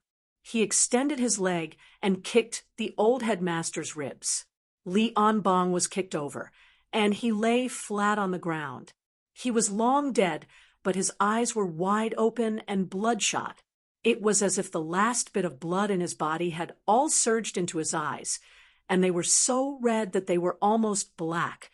Feng Qianjun had already raised his leg again, but he could not bring it down no matter what. He ordered the others to collect the old principal and his daughter's corpses in a low voice before leaving in a hurry. The old principal and his daughter were buried in a piece of barren land behind the school. When the school was first built, the old principal had told others that when he passed away, he would be buried here. That way he could lie in the ground and look at the school that he had poured his heart and soul into, as well as the children in the school. Now, the old headmaster's wish had come true. However, at the time, he would never have imagined that he was not the only one buried in this wasteland. His daughter was also buried there. At the end of the story, Annie Chen's face was covered in tears. She choked and said, "Since that day, almost half of the students in the school dropped out, including me. I was in my second year of high school. After I dropped out, I stayed at home and worked as a farmer. At that time, I thought I would never be able to go to this school again." After we left, he told the headmaster that the dormitory would be empty for one more day. The students would be able to come back tomorrow. Also, we had to stick the yellow paper on the wall. We couldn't let the students touch it. The matter with the dormitory was settled. Next, he brought Fatty's father to the old principal's grave. I thought that he would let Fatty and I go back to class. Who knew that he would ask us to take the two of us with him before he left. As soon as he said that, the two of us eagerly followed him. When they came out of the dormitory, they bumped into Auntie Chin again. Auntie Chin said hesitantly to "Uncle, I know the perpetrator this time is the old principal, but the old principal suffered too much when he was alive. If it's possible, can you give the old principal a better ending? I know you're a capable man." He nodded. "Of course, I understand." Then he sighed. "However, the old headmaster wasn't the one who did this. I didn't understand. The blood baby ran to the old headmaster's grave. If it wasn't the old headmaster, who did this? Who else could it be?" He didn't want to talk more. He took the lead and left the dormitory building. When we left the school, the headmaster gave a stack of money. It was all 100 renminbi bills. My eyes widened. This stack of money was at least 3,000 or 4,000. Back then, our annual school fees were only 100-something. We had never seen so much money before. I couldn't help but look at he in a different light. He was able to gather so much money in just 2 days. No wonder he always used the Santana to travel. He didn't stand on ceremony and took the money. But after he took it, he handed it to Fatty's father and asked him to accept it. Fatty's father chuckled. "Our family worships the god of death. You're going to harm me by giving me this money." He then stopped and took the money. Then he brought us to the father and daughter's grave. This time, we didn't have to run anymore.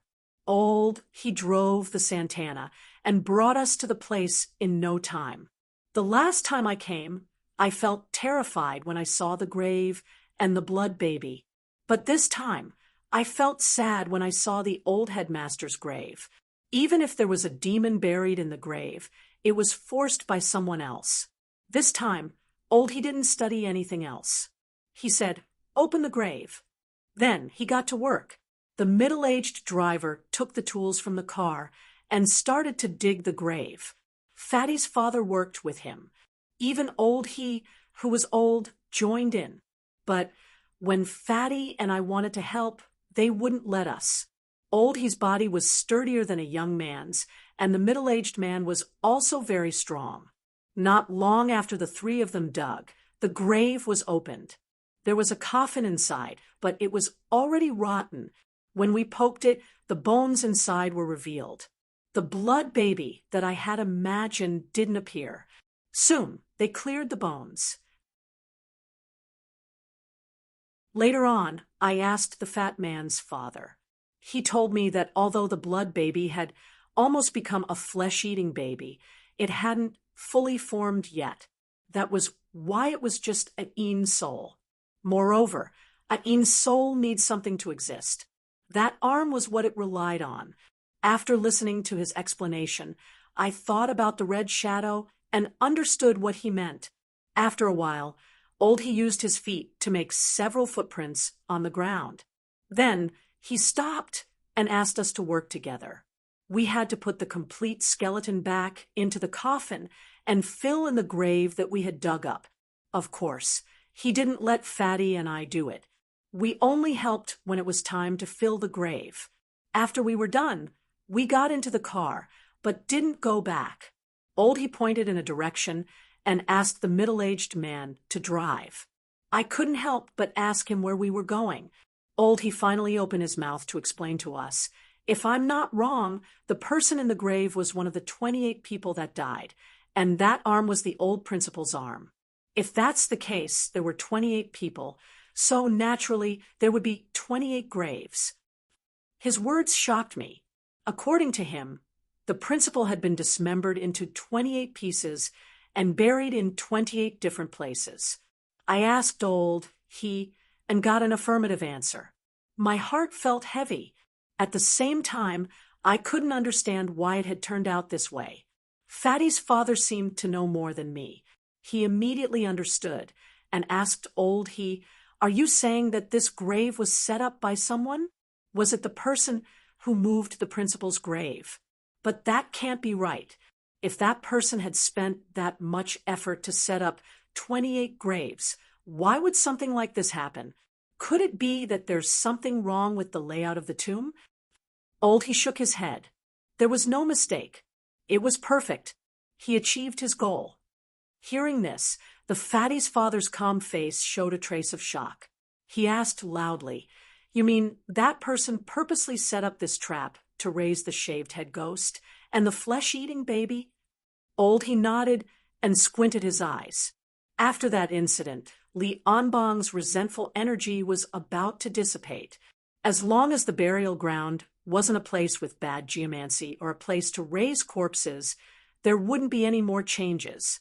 But this person appeared at this time and ordered them to set up such a large formation. He definitely didn't do it to suppress Li Anbang's evil spirit. The shaved head ghost was born from the souls of the 28 people.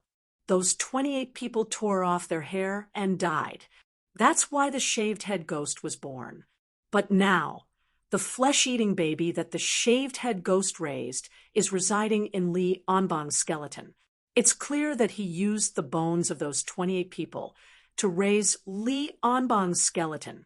This person isn't simple. I didn't understand Old he's words, but the fatty's father's face changed. He asked in fright, why did he spend so much effort? I don't understand. I can only calculate the location of the other graves, but I can't see the mysteries of this graveyard formation. After we find all the graves, I'm sure we'll be able to see through that person's scheme. From the moment Auntie Chin finished her story, Old he's face had been solemn. Even when he was trying his best to deal with the blood baby, he didn't look this serious. I didn't know what he was thinking about. Following the direction he pointed, we quickly reached the foot of a mountain.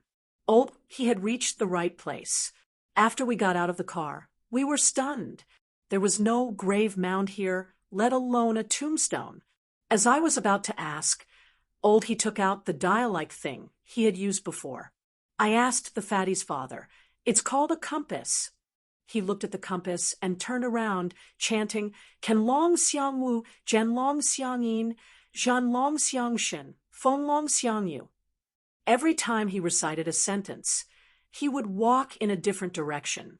After walking for about 9 steps, he would recite another sentence and walk again. After walking in this manner for 4 times, he stopped at a place. He stomped on the ground with his foot and said, it's here. Just as we were about to start digging, the fat man's father asked Old, the Ken dragon leads to the Wu, and the Gen dragon leads to the Yin. These are the 5 elements, the ghost Yao. They are all extremely ominous positions. Old he sneered and nodded. To be able to raise an evil creature like the flesh-eating baby, of course, They're all in the ominous positions. The fatty's father didn't say anything. He came to pick up the tools and started digging with us. After digging for a while, our hoe touched the tombstone. We dug hard and cleared the soil around us. We found a tombstone that was buried in the ground. It was the same as the previous tombstone, with the words Li Anbang and Li Ying, father and daughter, written on it. Digging up this tombstone proved that Old He's speculation was correct. However, he didn't look happy. Instead, he looked even grimmer. Without saying a word, he took the lead and continued to dig. The fatty and I wanted to help, but since it was time to dig up the remains, we were separated. Not long after that, the grave was also dug up. When it was time to open the grave, Old He sent me, the fatty, and even the middle-aged man away, leaving only him and the fatty's father. They looked solemn, as if there was an evil creature that wasn't any weaker than the blood-eating baby. After we hid far away, Old He took out the brush and cinnabar we'd seen last time. He wrote a yellow talisman, then took out the thing that looked like a peachwood sword and a board. He raised the yellow talisman and chanted an incantation that we didn't understand. Then he threw the yellow talisman into the grave. Bang! It sounded like someone had thrown a firecracker. The grave finally opened. Following this sound, a white shadow suddenly flashed out of the grave. It was only the size of 2 palms, but it did not charge towards Old He and the others. Instead, it spun 2 rounds in the air with extreme speed, and with a shio sound disappeared into the distance. The fatty's father was puzzled. Old He, what is that thing? Old He sighed and said, Kenlong, Kuan rabbit, mountain shaking monkey, sun chicken, dry horse, snakehead. The previous grave was at the Ken position, and the Kenlong was the main grave. It raised the flesh-eating baby. This grave is at the Kuan position. The Kuan rabbit is good at escaping, so it has already left. Since it hasn't formed yet, it won't be a big deal. Lin Ah-ching asked again, Uncle He, did you recognize this grave formation? It was just a guess before, but now it's confirmed. The main evil and the side evil, the taboo, is 28. This grave formation is the 28 Fiend Yellow Springs formation. Of course, the fatty and I didn't understand it. The fatty's father didn't seem to understand it either. He frowned and thought for a while, as if he wanted to ask more. However, Old He waved his hand and asked him to deal with the bones first. Just like the previous grave, this one had a complete set of human bones, plus an extra bone. However, this time, it was a leg bone. After dealing with it, Old He used the same method to store the old principal's leg bone. It was getting late. We didn't head to the next grave, but returned to the county.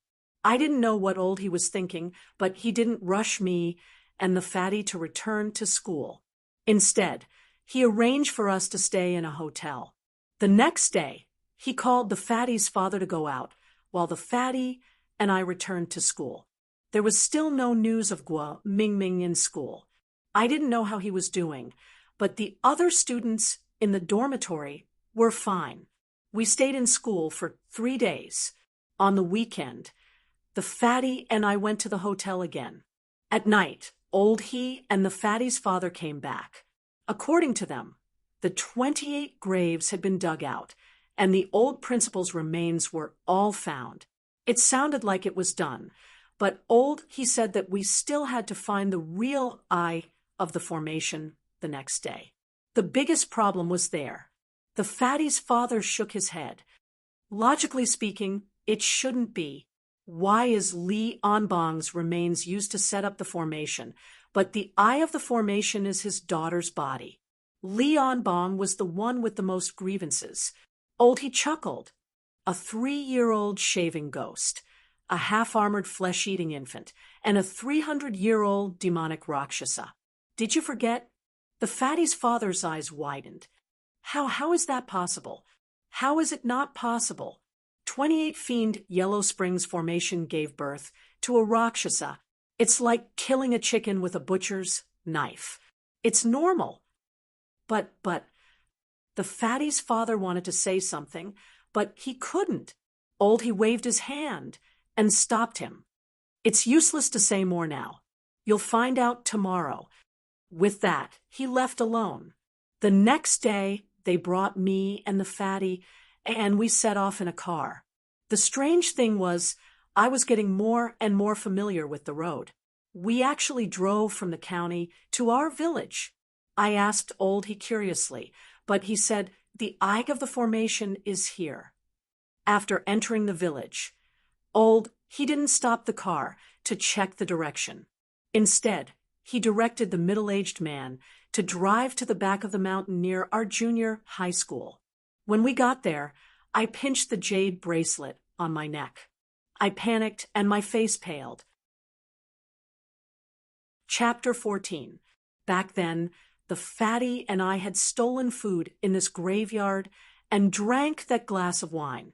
Then we met the Red Shadow. After knowing her for a year, I was extremely scared at first. But after spending so much time with her, and after she massaged my legs a few days before the high school entrance exam, I gradually stopped being afraid of her. I even thought of her as a mute friend who would only appear at night. No, she even talked to me a few days ago. She wasn't mute. I couldn't and didn't want to believe that she was some evil thing. But why did he and the others find this place? What was the demon woman they were talking about? Thinking back to the evil blood infant I saw that day and the usually gentle Red Shadow, the difference between them was more than 1,000 miles. But no matter what, I knew that they weren't human. I was so anxious and confused that I sat there in a daze after they got off the car. The fatty extended his hand and pulled me out of the car. "What are you doing?" After asking, he didn't wait for me to go home and moved closer to me. He hugged my neck and whispered, "Third baby, do you remember that we came here to steal food during the ghost festival on the third day of the Chinese New Year? Didn't you say that you saw a red shadow? I remember drinking a glass of wine at a grave, right? Let's go look for that grave. Maybe what my dad said is related to the red shadow you saw." The fatty was a careless person. He was talking excitedly and didn't notice that my expression wasn't right. I pretended to smile and said, "Don't spout nonsense. I've seen the red shadow once or twice, and then it disappeared. There's no way it has anything to do with what your dad said. If it really had something to do with it, would I still be alive? It's not like you didn't see the blood infant that day. It was so scary. Didn't they say it was a carnivorous infant? They probably eat human flesh." After hearing me say that, the fatty was a little discouraged. "That's true. You probably met a wild ghost or something. I was hoping to find some clues." Then he wasn't discouraged. Seeing that we were lagging behind he and the others, he pulled me forward again. At this time, I thought of a method. I suddenly held my stomach and cried out in pain. Then I told the fatty that I needed to go to the toilet. The fatty naturally didn't suspect anything and even helped me inform he and the others. He had specifically told me not to go too far, or else it would be dangerous. However, I couldn't wait to run as far away as I could. He's abilities were very mysterious. Who knew if he would notice me if I called out the red shadow? Running as far away as possible was definitely the right thing to do. Eventually, I ran to the other side of the mountain and found a small forest to hide. Panting, I took out the jade bracelet and called Red Shadow, asking her to come out quickly. I used to think that the red shadow could only come out at night. However, on the way to the fatty's ancestral house, she appeared during the day. I guess she could come out during the day, too. As expected, as soon as I called out, the jade bracelet on my chest turned cold. The red shadow quickly appeared in front of me. I hadn't seen Red Shadow for a few days. In fact, Ever since she gave me the jade bracelet, she wasn't like she was at the beginning. Every night, she wouldn't stay by my bedside. Except for the first day. She would only show up when I called her. It was also like that night at the fatty's house. No matter how many times I called her, she wouldn't come out. At that time, she didn't tell me the reason. However, after what had happened in the past few days, I understood that the red shadow was a taboo. No matter what, she wasn't a human. With this thought, I looked at the red shadow in front of me and felt an inexplicable sadness in my heart. I didn't know if it was the same for other people, but I would always have feelings for something that stayed with me for a certain period of time. It was the same for my family, the cats and dogs I had when I was young, and even the stationery I used to use. The red shadow looked the same as the first time I saw her. She wore a phoenix crown and a red robe, and her head was covered with a veil. After so many days, I hadn't even seen her face under the veil. Of course, I wasn't too curious. If she looked like the blood baby, I was afraid that I wouldn't be able to accept it. Looking at the red shadow, I kept silent for a while. Then I told her what old he had told me about the shaved ghost, the flesh-eating baby, the ghost woman Rakshasa, and the 28 fiend Yellow Springs formation. Then I asked, "Are you the ghost woman Rakshasa they mentioned?" After asking this question, I looked at the red shadow. My heart was pounding. I was afraid that I would hear an answer that I didn't want to hear. The red shadow answered me quickly. It was short and short. No. My heart that had been hanging in the air for a long time finally relaxed. I exhaled. I was relieved. I didn't think that the red shadow would lie to me. She had never harmed me, and she had no reason to lie to me. After getting the confirmation, I remembered the advice the red shadow had given me that day. She had told me not to go to the dormitory. At that time, I didn't know about the existence of the flesh-eating baby. Now that I thought about it, the red shadow was afraid that I would encounter the baby. Perhaps she wanted to protect me. It wasn't a big deal at first. However, when we faced the baby, old he couldn't deal with it. I held the jade bracelet in my hand and punched him. I was puzzled, so I asked the red shadow. This time, the red shadow didn't answer me. It just stood there in silence, as if it wanted to say something. However, it didn't open its mouth. After a while, the shadow flashed and disappeared. I didn't know why the red shadow didn't answer me. I was puzzled. However, I could feel that the red shadow had returned to the jade bracelet on my chest. I had been out for a long time. If I didn't go back soon, the fatty and the others would come to find me.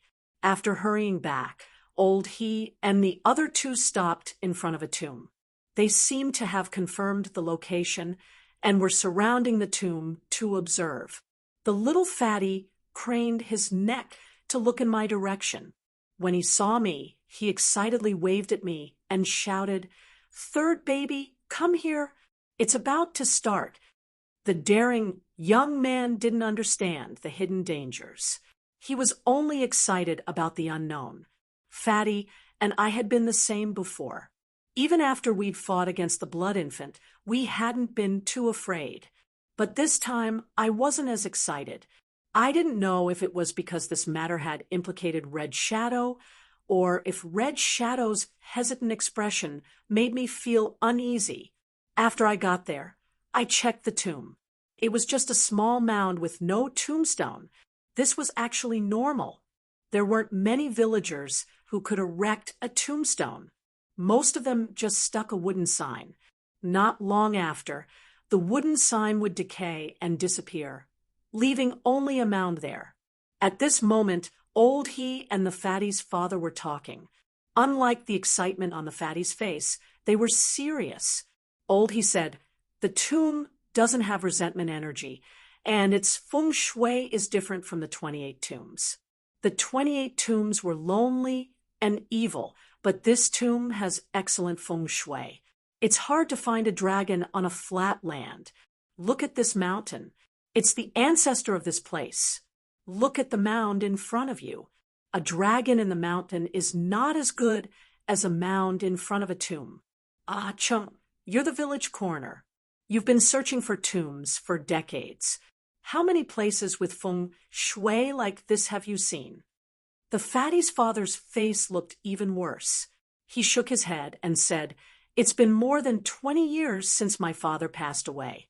I haven't seen a single place with feng shui like this, let alone a few, but that's not important.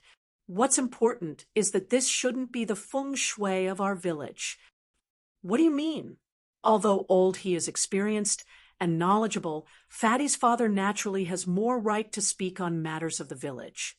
Ever since I was young, I followed my father around the entire village. At that time, I was different from the children of today. I didn't go to school. We're all writers and have been learning since we were young. We've never seen feng shui like this. Perhaps my eyesight isn't good enough to see a true dragon, but I'm the 9th generation. There's no reason for the 8 generations of ancestors to be wrong. The fatty's father said with certainty. Moreover, I've been in charge of all the tombs in the village.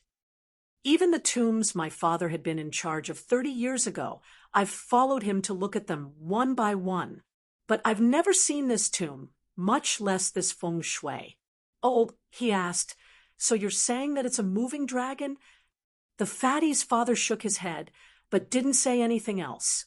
Old he sighed and said, "Actually, it doesn't matter whether it's a moving dragon or not. The 28 tombs of the Yellow Springs have already been laid out. So what if this feng shui can produce a general or a minister? What we're raising is still an evil being. All right, let's do it." At his command, the middle-aged man standing at the side prepared to go to the car to get tools. However, old he stopped him and scolded him. "You idiot! Do you think you can dig up a tomb just because you want to? You have to think before you do anything." After being scolded by old he, the middle-aged man stood there and didn't dare to say anything. He looked like he was submissive. I was a little puzzled. I'd always thought that this person was old he's chauffeur. Now that I saw old he's angry expression, he might even be his nephew. After scolding him, old he brought the fatty's father with him. The two of them took out the ink dough line they'd used before and prepared to seal the tomb. This time, however, they used cinnabar. From what old he said, he was prepared to seal the tomb first. He wasn't going to open the tomb today. I didn't know why, but I heaved a sigh of relief. I just let out a sigh of relief. Who knew that something would happen to the tomb? After old, he calculated the position. He and the fatty's father used the ink dough line to flick it on the ground. Before the red mark of the cinnabar could be seen on the ground, the ink line broke. The ink line was a very flexible material. It was like cowhide, not to mention the two of them flicking it lightly. Even 2 strong men might not be able to break it. But it was broken. Old man, he frowned, but before he could speak, Fatty's father continued. "This grave is in our village, and I'm the village coroner. No matter what, I have to come and take a look. What's more, Uncle He, don't forget that I'm the 9th generation puppet master. If something really happens, I might be able to play a bigger role than you." Even I couldn't help but cast a sidelong glance at him. Fatty's father had always been a man of few words. I didn't expect him to say something so immodest. Old, he was a capable and hot-tempered man. When he heard that, he might get angry. However, it was strange that old he didn't get angry. Instead, he looked as if he couldn't bear it. He asked, "You're talking about the 9th generation's fate?" Fatty's father nodded. "My family has lived in this village for generations. Since this grave has appeared here, it's my responsibility. No matter what, I have to do something." Old he sighed. "Why do you have to do this? 9 generations of loneliness in exchange for this blessing. you have to think about your kids." Lynn Oching, who always had a sad face, grinned at this moment. "We, as coroners, have unknowingly allowed a grave to be erected in our village. We've already disgraced our ancestors. If we continue to ignore it, I'm afraid our ancestors will no longer protect us unfilial descendants." "Uncle He, you don't need to persuade me. I've made up my mind." I still didn't understand what they were talking about, but I had a feeling that it wasn't something good. Fatty exchanged looks with me. His eyes were also filled with worry. Since it was the weekend, Fatty and I didn't go back to school. He drove us home. Since Fatty's father was in trouble the last time we went back to the village, my parents knew what had happened at school. They kept asking me about it. When we got home, He had already briefed me, and I didn't want my parents to worry too much. So I simply told them about the dormitory and that everything had been resolved.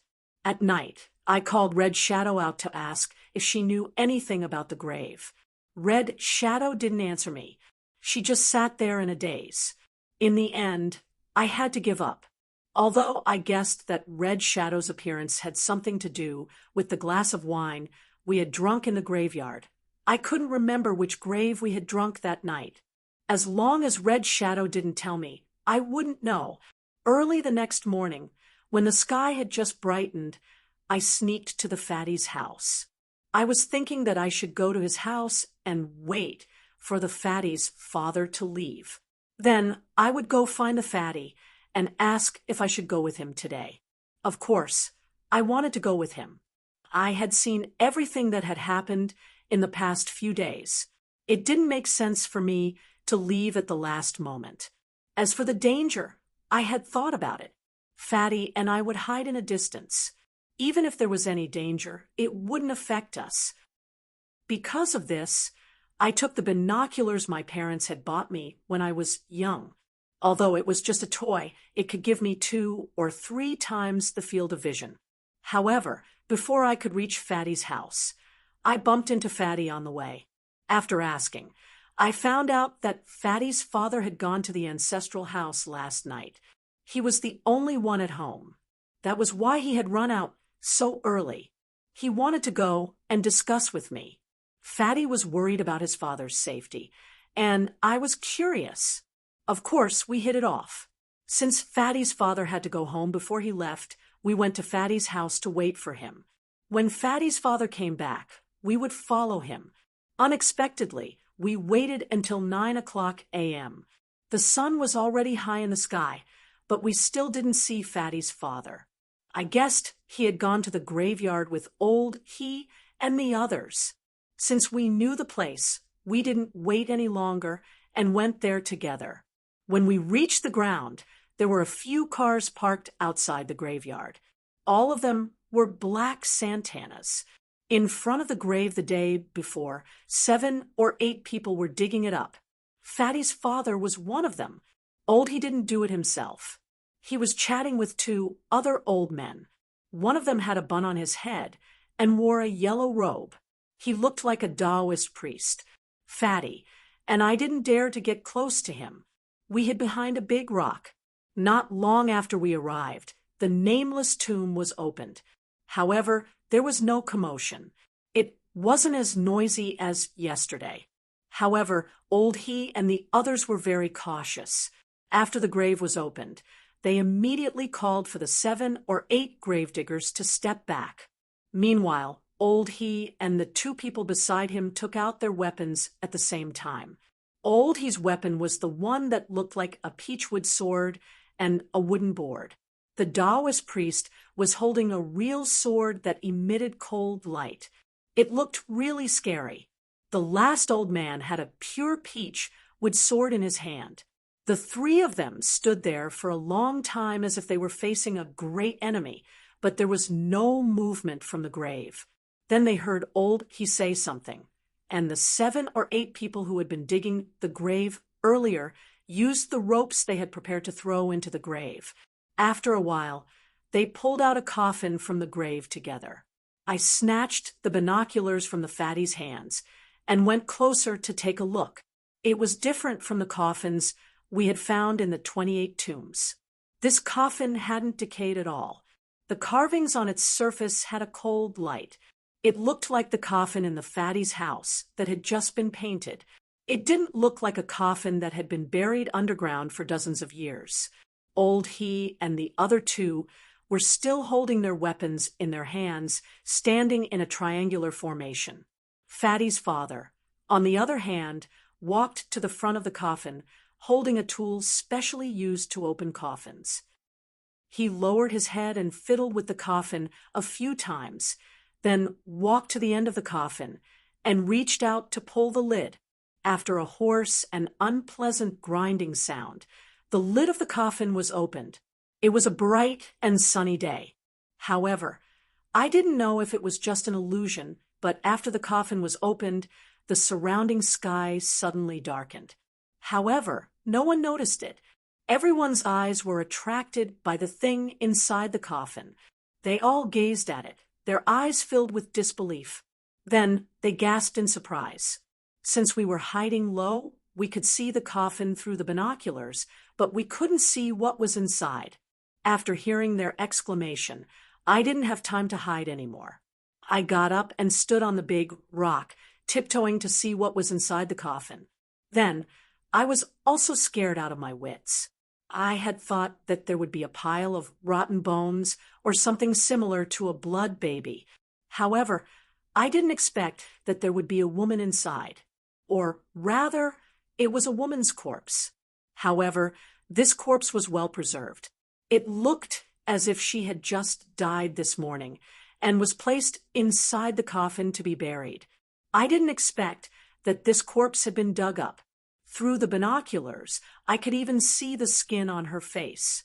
There wasn't a trace of purple. Quite the contrary. Her skin was rosy. According to my previous speculation, this grave should be the daughter of the old headmaster, Li Ying. If Li Ying was this beautiful when she was alive, it wasn't strange that all the boys in the school liked her. The fat man looked at me as if he had seen a ghost. He immediately snatched the binoculars. After a quick glance, he cursed and dropped the binoculars in his hand. At this moment, the fat man's father had retreated far away from the coffin. The group of people looked at each other. Apparently, they didn't expect to see such a situation inside the coffin. After the chaos continued for a while, the three old men gathered everyone together, probably because there was no movement from the corpse in the coffin. They seemed to be ready to discuss the next step. However, right at this moment, a black Volkswagen Santana was lying on the ground. No one had touched it, but it moved by itself. Then a pile of wooden boxes rolled out of the bag. Since we were far from the grave, the group of people who were discussing didn't notice the commotion. Only the fat man, and I noticed it. We gawked at the same time. After the wooden boxes rolled out, they didn't stop. The lids on them were opened one by one, and some objects of different sizes wrapped in black cloth rolled out of the boxes. At this moment, I finally recognized them. Weren't those the remains of the old headmaster that we had dug up? These skeletons wrapped in black cloth seemed to be guided by an unknown force, slowly and soundlessly drifting in the direction where old he and the others were gathered. Chapter 16. People often said that all things had spirits, but I had never thought that one day I would see these withered skeletons move as if they were sentient beings. They got rid of the black cloth and lined up neatly like soldiers in a military parade. They floated forward in unison. Earlier, when the wooden boxes rolled, there was some noise. But now, the skeletons floated forward without making any noise. Old he and the others were still discussing something. They didn't notice the skeletons moving closer to them. The fatty and I were restless. Although we didn't know what the floating skeletons meant, we knew it wasn't something good. If the skeletons reached them and old he didn't notice it, it would be bad. At this moment, we didn't care about hiding anymore. We directly dashed out from behind the rock. While running, we shouted at Old He and the others. Old He and the others finally heard the commotion. They all turned to look at us. However, before they could see us, they were attracted by the skeletons. What followed after was a series of exclamations. When the group of people saw the strange white bones floating in the air, their reactions weren't any better than the fatty and I.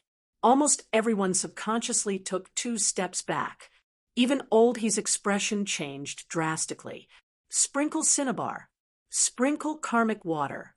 Summon the talisman. After a moment of hesitation, Old He shouted and gave orders. I could tell that he was frightened by the scene in front of him. He immediately used a series of skills. Hearing his words, the others quickly calmed down as well. Following Old He's instructions, they took out cinnabar and karmic water one by one and threw them into the group of white bones.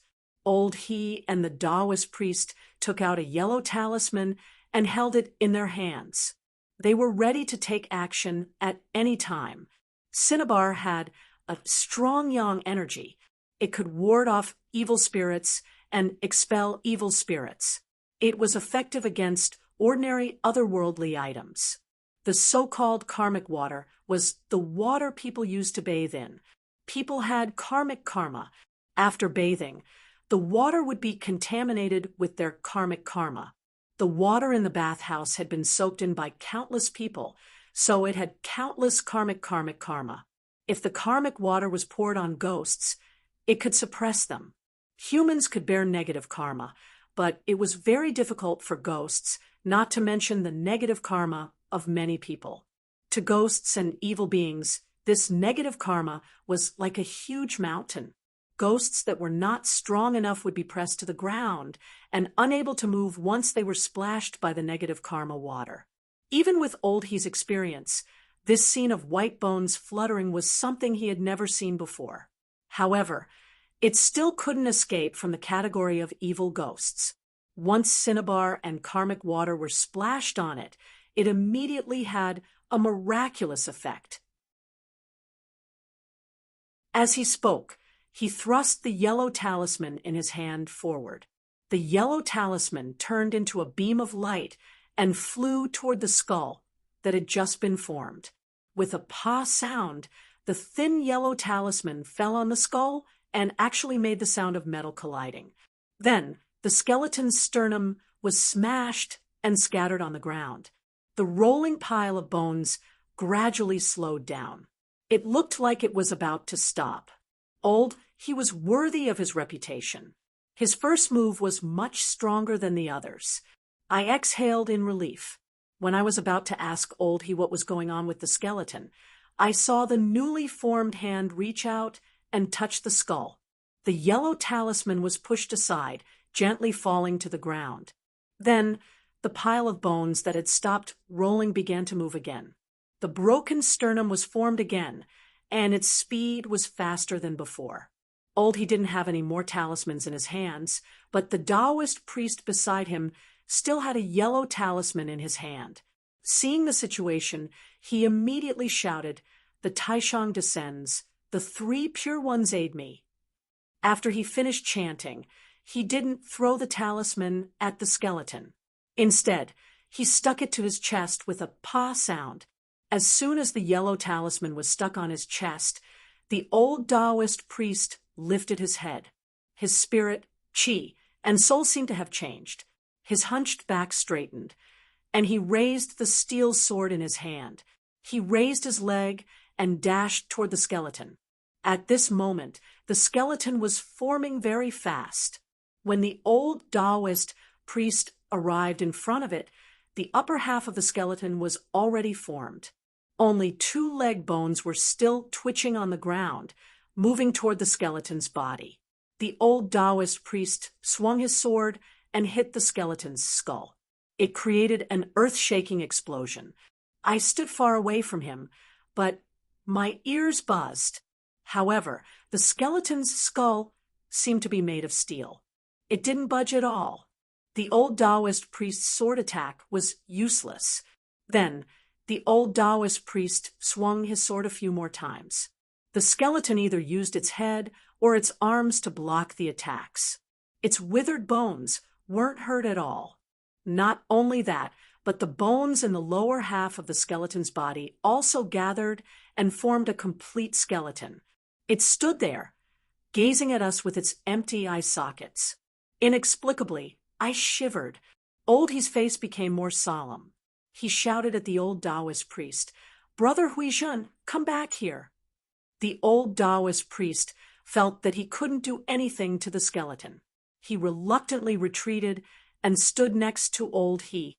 However, he still held his sword in front of his chest.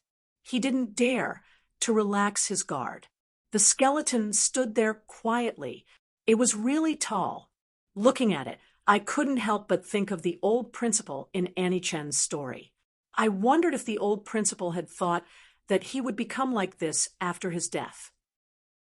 However, on that rainy morning, the old principal had given up on being a human. He didn't mind falling into the demonic path.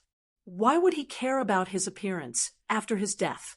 A group of people and a skeleton faced off against each other. After a few minutes, the skeleton moved again.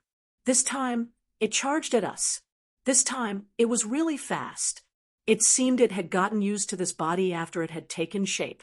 Old He didn't dare to act rashly. He shouted and asked us to scatter. Only he, the two old men next to him, and the middle-aged man who had been driving for us for the past 2 days remained. The skeleton didn't care about us and directly charged at the 4 of them. Old, he was already prepared. The 3 old men raised their weapons at the same time and put them together, forming a shape similar to the Qian trigram in the 8 trigrams. The middle-aged man held a very long piece of yellow paper in his hand. It was unknown what it was. It was obvious that old He and the others had prepared many methods to open this grave. However, I didn't know if they had thought that they would have to deal with the skeleton of the old principal that had appeared out of nowhere. As the skeleton was about to reach them, I held my breath. Old He and the others also looked like they were ready to take action. However, right at this moment, the skeleton jumped over old He's head. It didn't even turn its head to look at the coffin that we had forgotten about. Everyone was startled and didn't have time to react. They could only watch as the skeleton rushed to the side of the coffin and reached out to touch the face of the lifelike female corpse in the coffin. I was startled. Did the old principal's skeleton still retain his memory? Did he want to see his daughter? As soon as I thought about that, the next scene almost made me scream. You're tuning in to the Mystic Fist YouTube channel. Don't forget to subscribe and join us on this journey to catch the most captivating stories.